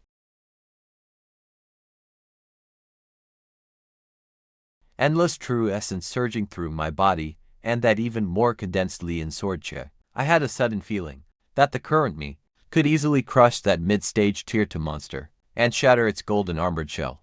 Mid-stage foundation establishment at last. In just 2 or 3 years, I went from a bottom-tier road cultivator to a powerful mainstay of the starry sea, a speed that would shame the geniuses of great sects. But I bought this with my life, with countless schemes and calculations, and by fighting tooth and nail with my gourd. Now, with the remaining top-grade pills in hand, stabilizing my cultivation will be effortless. Sun Fugui, Iron Hand, and that employer, the blood cultivator Su Kuang, you all treated me as cannon fodder. This debt, I finally have the power to settle it with you slowly. After spending 3 months in the inner city stabilizing my cultivation, I pushed open the heavy stone door, feeling the mid-stage foundation establishment true essence surging inside me. A cold light flashed in my eyes. Trump cards must always be hidden where others cannot see. To the world, I still showed my old cultivation base. I headed straight towards the most famous underground intelligence market in the city. At the Listening Wine Pavilion, they said, "Senior, the Sun Fugui and Su Kuang you're asking about have been quite the talk of the town recently. About half a year ago, a merchant ship ran into skeleton bandits. Elder High of the Merchant Alliance perished along with them. So, Elder High is indeed dead. No wonder Sun Fugui is being so utterly brazen. Sun Fugui miraculously survived the wreckage. Then, he shifted the blame, claiming the merchant ship was raided because of a traitor. Specifically, Yo claims you blew up the ship to steal the treasure. The Alliance is absolutely furious. Zukun is now a wanted man, and Su Kuang has placed a massive bounty on you. Sun Fugui and Su Kuang hit it off instantly. They are setting up a massive dragnet, waiting for you to show. I see. What a classic case of a thief crying thief, using the Alliance's power to crush me, are they? Fine.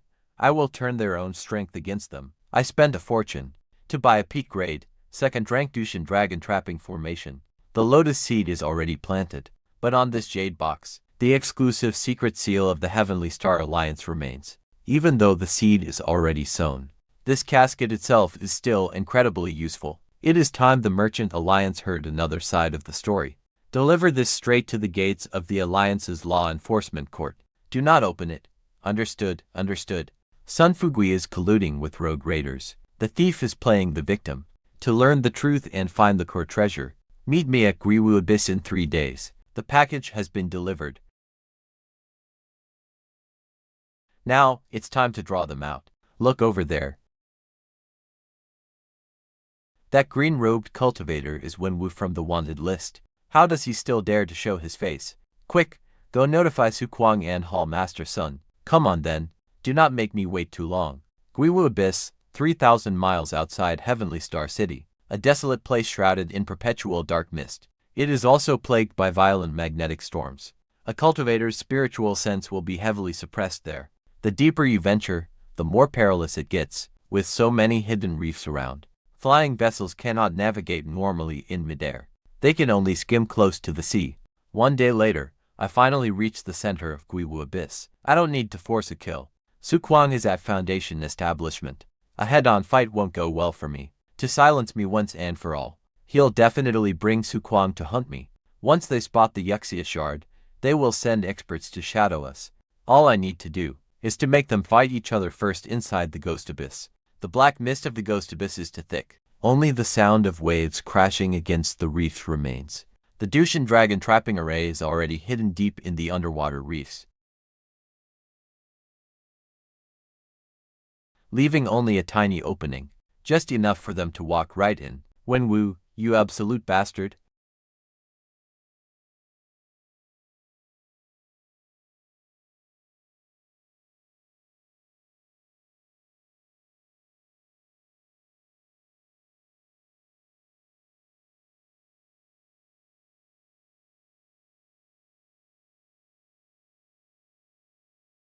To think you'd actually show your face outside the city? Su Kuang was heavily injured by a pseudo-core beast back in the Chenyuan sword prison. He spent half a year recovering his cultivation, and his sword marrow fell right into my hands. Of course he hates me. Brother Su, that is hardly fair, is it? Back in the sword tomb, didn't you order me to act as bait? I only ran a little faster. Why are you so worked up? Stop wasting your breath. Wenwu, you colluded with dry-bone rogue cultivators to sink our merchant ship, and stole the Alliance's treasure. Today, I will bring justice and capture you to bring back to the Alliance. Manager Sun, there isn't a soul within 100 miles of this place. Who is this show even for? How did that merchant ship really sink? And do you really not know how Elder Han died? The client had you take the dry-bone route. Wasn't it just to lure targets out for a double cross? You failed to agree on the split. So now you're pinning the blame on an early-stage Foundation establishment. Rogue cultivator like me. You're talking absolute nonsense. Nonsense. Where is Iron Hand then? He was blown up down below, and you couldn't even fish up his corpse. You want to silence me too, to cover up how you colluded with rogues to murder the Alliance Elder. Too bad you rushed it. Senior brother, don't delay. Delay will only bring trouble. Let us strike together and kill him. The Star Marrow is yours. I get everything else on him. Suits me just fine. Die. Arg. One late Foundation establishment cultivator.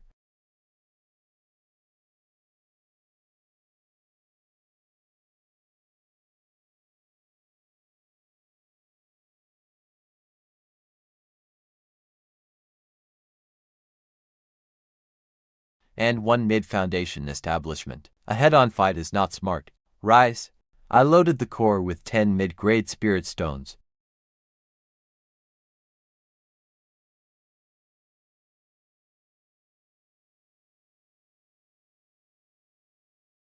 An expensive area like this won't be easy to break. Sun Fugui, you backstabbing traitor.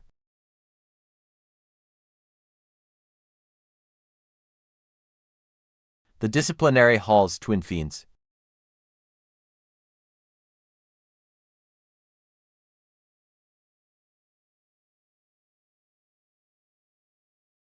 To peak late foundation establishment experts are here. They're just one step from core formation. When we sent the secret message, I was skeptical at first. I didn't expect you to confess. Colluding with road cultivators and murdering Elder High. You deserve 1,000 deaths. Elder, this is a misunderstanding. The brat is trying to sow discord. Just soul search him. You will find the truth. The tables have turned. Damn it, you bastard. You actually lord the heavenly starred disciplinary hall. Su Kwang is wild. Yes, but he is no fool. With two peak late-stage experts here, he won't linger. Brother Sun, you're on your own. Trying to run, stay right here.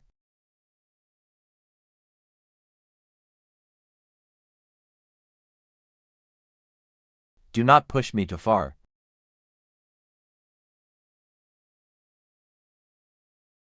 Do you really think I am a pushover? A late foundation establishment clash is bound to make a massive scene. Wen Wu, you scheming bastard.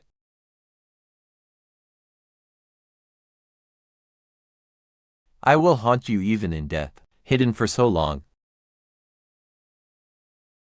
It is time to show them the truth. Mid foundation establishment. When did you break through? Half a year ago. You were clearly only an early stage rookie. You won't get to find out. Die. I don't fight above my class. But against the same rank, I don't drag out the fight. Refuge sword art. Lian swordcha. Such overbearing swordcha.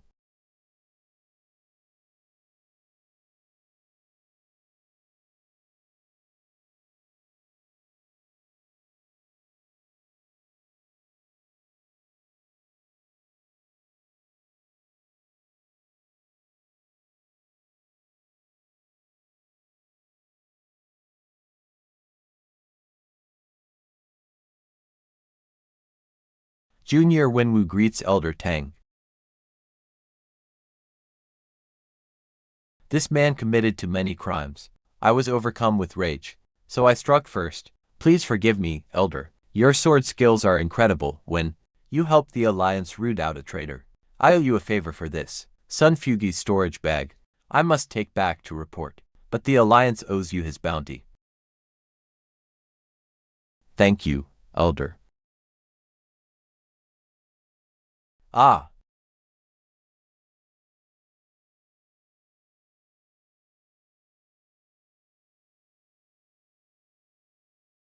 Ah, ha ha, ha, ha, young friend Wen. Is this Su Kwang, who had a bounty on you? Exactly, since he's your enemy, and has no backing. Humph, I won't take him back. Consider this a little sweetener from us. Safe travels, elders. Now, only one last dead remains. Ren Wo, you won't end well. Brother Zhu. Next time we team up, don't use teammates as cannon fodder. This grudge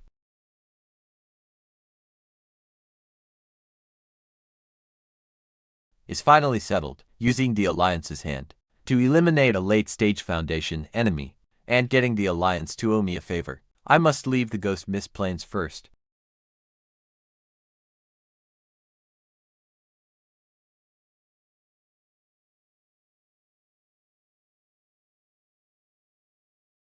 I can't leave any trail to track. No divine sense is tracking me. Just a bit further. This spot is remote enough.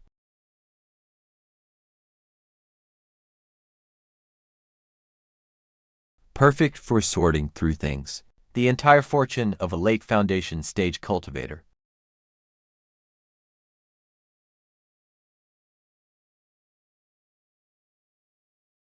It is bound to hold some surprises.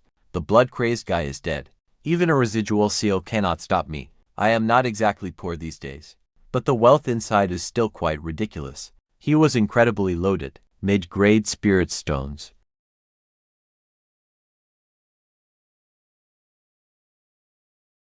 One piece, 2 pieces, a full 320 pieces, and tens of thousands of low-grade spirit stones. Just these alone could fund my squandering in Skystar Inner City for years. There are plenty of foundation stage pills for cultivation and healing. Unfortunately, the fire poison and blood fiend chair are too heavy. I have no use for things Su Kuang used for blood arts. They can only be sold off. The truly interesting items are these 3. The blood escape art. This is how Su Kuang dared to run rampant in Skystar City, relying on this secret technique. Though the side effects are severe, it is unmatched for saving one's life. Even the law enforcement elder's golden light mirror almost failed to stop him. I will keep it as a trump card. An obsidian crystal, a top-grade magic tool. Even the prototype of a magic treasure would use this material. Although it lacks 5 elements attributes, its strength lies in its incredible hardness. If I can merge it into my Thunder Echo Sword, its sharpness will reach a whole new level. I can't quite see through this thing, though. The front bears the word gang. The back is a star map. No spiritual fluctuations, yet it is abnormally heavy. Even my divine sense cannot penetrate it. Su Kuang even kept it isolated, stored separately in a spiritual blocking jade box, to be kept close by a late foundation stage cultivator. It is definitely no ordinary item. Forget it. I will ask around when I get back to Dianqing City. Spirit stones go in this pile. Pills and beast elixirs over here. Secret techniques. I will seal the materials and tokens separately. This harvest from Su Kuang is enough to take my power to the next level. I will return to Dianqing City very soon. 5 days later, I strolled right back into Dianqing City. Look, it is Wenwu. All the spies watching me have cleared out completely. I heard Sun Fugi's new wives were all publicly executed. He is no longer a wanted criminal. Now, he is a Merchant Alliance VIP. I heard the Alliance even went to his home in person to apologize. From a hunted outcast to an honored guest, it only took a few days. But I know the truth. They do not respect the victim. They only respect strength. One strike of my Thunder Echo Sword is enough to make many people think twice. In Dianqing City, the only thing that truly earns respect has always been cultivation and sheer strength. This is the VIP token the Alliance sent.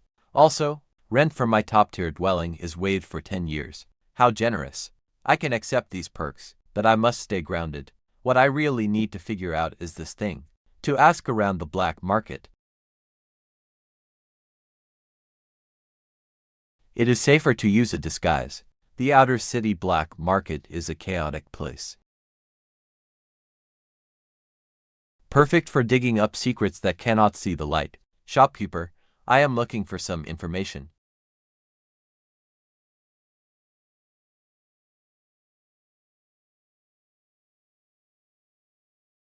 That will be 30 mid-grade spirit stones. You have great fortune, senior.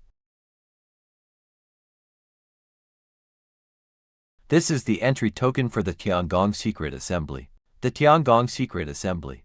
Every 50 years here in Skystar City, they always host an incredibly massive and highly anticipated official auction. But those priceless treasures that can't see the light of day, fragments of ancient cultivator ruins, and stolen goods banned by the sects can never be sold openly. So, exactly 1 month before the official auction, several highly secretive shadow organizations will jointly host the legendary Tiangong Underworld Assembly. This assembly only recognizes tokens, and never identities. No wonder Su Kuang hid this token so securely. Those who get inside are at least at the peak of late-stage foundation establishment, or the real powerhouses of the great cultivation families. At the assembly, is there a chance of finding a top-tier metal attribute or lightning attribute sword? Cultivation technique. My Gui sword art only has the early foundation establishment stage fragment. If it remains incomplete, my golden core is hopeless. Haha, senior, you must be joking here. At the Tiangong Assembly, let alone fragmented manuals, even a complete legacy of an ancient, legendary sword cultivator can be bought, as long as you can afford the price. But they rarely trade with spirit stones in there. It is mostly direct bartering. Furthermore, everyone in there is a ruthless, bloodthirsty, and cunning old fox. Entering is easy, but leaving alive with your treasures is extremely hard. I see. The Tiangong Assembly might just be my absolute best chance to complete this sword inheritance. I absolutely must go to this assembly. It is not just to find the remaining techniques of the Gui sword art, but to seize my chance at golden core. But the weakest cultivators there are in foundation establishment. Most are at the peak, and there are even fake core monsters. Protecting myself will be hard enough, but stealing from them is like pulling teeth from a tiger's mouth. The bigger problem is that I am completely broke. I have no treasures, and my beast cores are level 2. Ordinary items will absolutely never sway those cunning old foxes. It seems my only choice is to rely on my spiritual herbs. There are still 23 months left before the Tiangong assembly begins. 23 months is just a brief retreat for others, but for me, it is enough to create a miracle. Fellow cultivator, if you truly want this purple palace bamboo root, it will cost 50 mid-grade spirit stones. In less than 10 years, it lost its spirituality. In their eyes, it is just useless trash, the essence of the black demon crystal. Is perfect for transforming my spiritual fields. Now, let's see if you can live up to my expectations.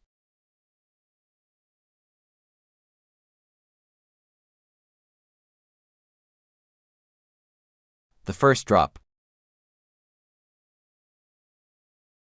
With the second drop, its spirituality begins to recover. The older it grows, the bigger its appetite becomes. But relying solely on creation liquid is not enough. Humph, then let's add some thunderclap sword che. Once the sword che goes wild, it will be completely blasted into ashes, gambling with my life, and gambling with my future, after fully absorbing the black demon crystal's essence.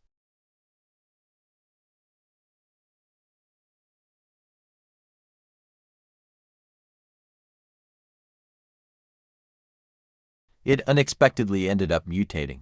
Purple gold thunderclap bamboo.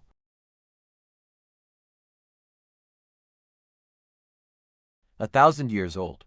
A top-tier dual metal and lightning heavenly treasure. Forget about late foundation establishment. Even core formation stage sword cultivators would go absolutely crazy for it. With this bargaining chip in hand, the Tiangong Dark Auction is mine to enter. There are only 3 days left before the Tiangong Dark Auction starts. This fierce battle that truly belongs to elite, high-level cultivators is beginning once again. The Tiangong Dark Auction is actually hidden deep beneath the ground of Skystar City. The natural magnetic storms here are incredibly strong. Once spiritual sense leaves the body past 3 feet, it will be instantly shredded. What an incredibly grand setup.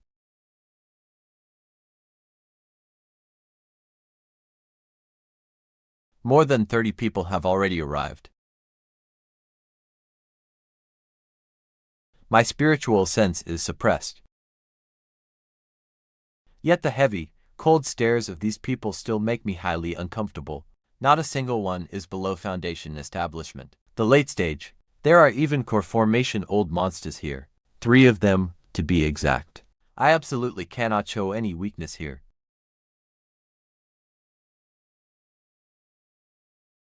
Mid-foundation establishment stage is just the bottom tier in this room. If they realize I'm just a husky hiding in a pack of wolves, I won't live to see the sun rise tomorrow. Late core formation.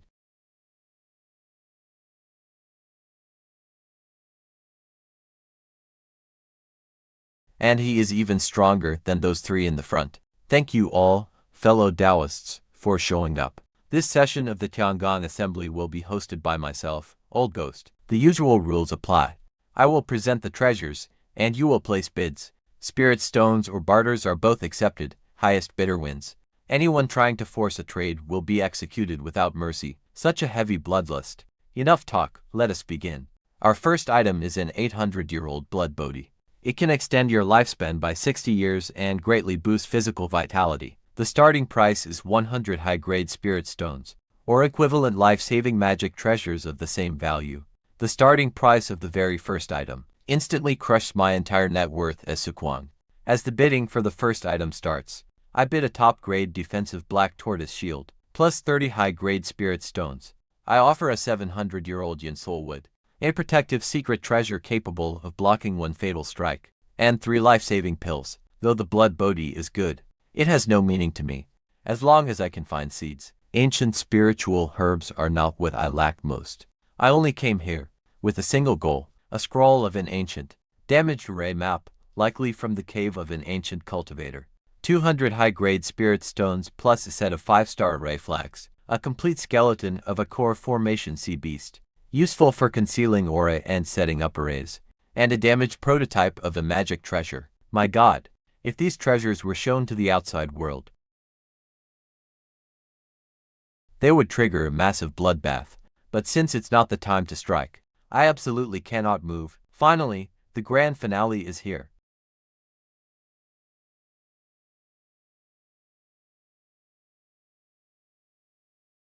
And now, for the real main event. Ladies and gentlemen, this is one of the 3 grand final treasures of our auction, a protective spiritual aura, such a powerful realm.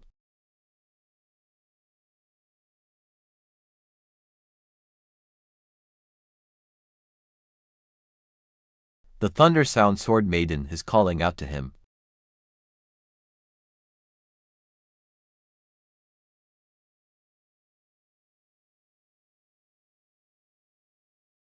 The middle volume fragment of the Gui sword art, and a poison gold sword fragment left behind by ancient sword cultivators. Although this sword art only covers mid-foundation establishment, up to the early stages of core formation, but its power is absolutely devastating. Every sword cultivator present knows what refining this means.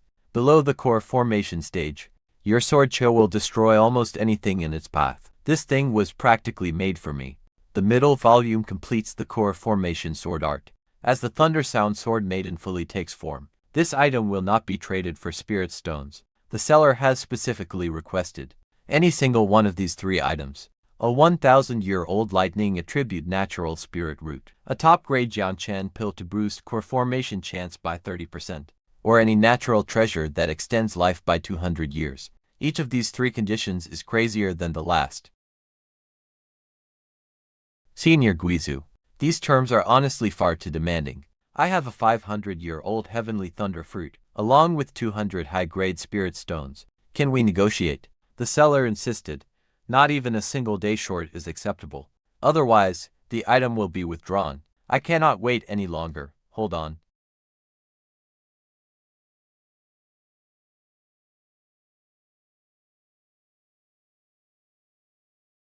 Even if it only lasts for a single breath, that is enough.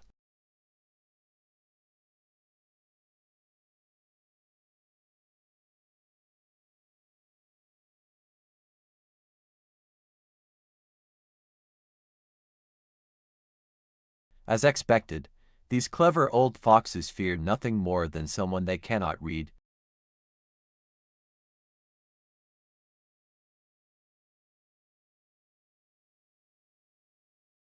A single tribulation purple gold thunder bamboo.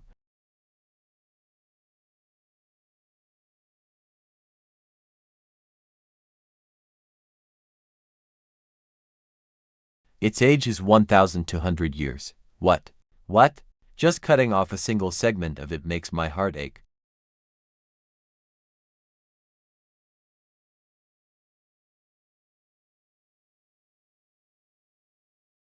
It really is purple gold thunder bamboo over 1,000 years old. And on top of that, it has mutated dual attributes. This item is of immense value.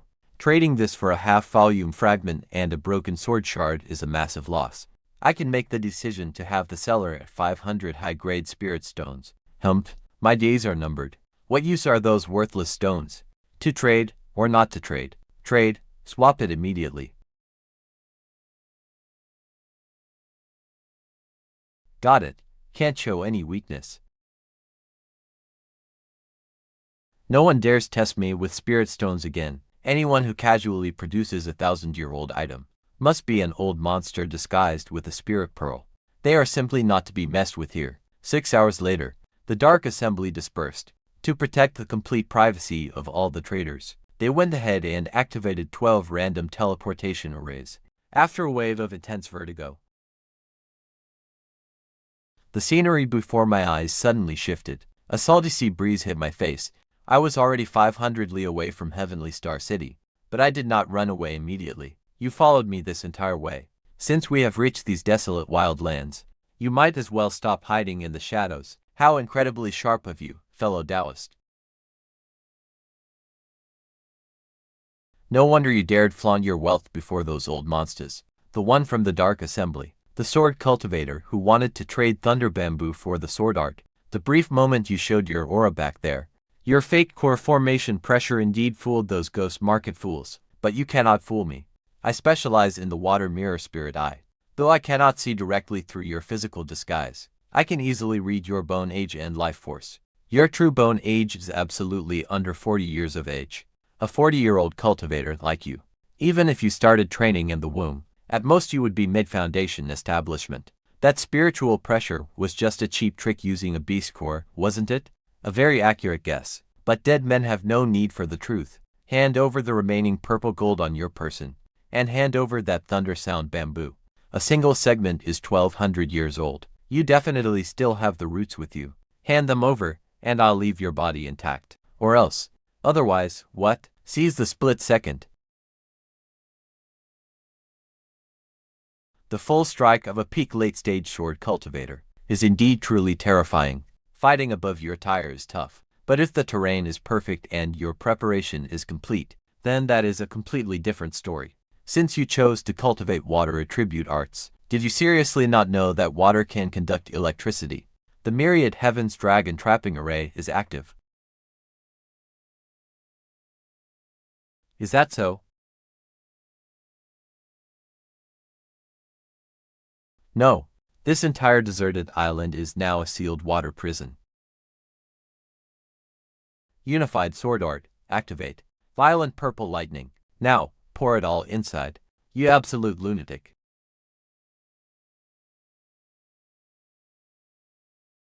With an indiscriminate attack like this, you will end up electrocuting yourself to death. Sorry about that. My lightning recognizes its master. Thunder sound sword chew, break. Even in death, he could never understand how he was instantly killed by a single sniper arrow to the heart. You are very clever. Foreseeing right through my clever disguise. But too bad you forgot to account for my cheats and my brain. Time to return to Star City and take some orders.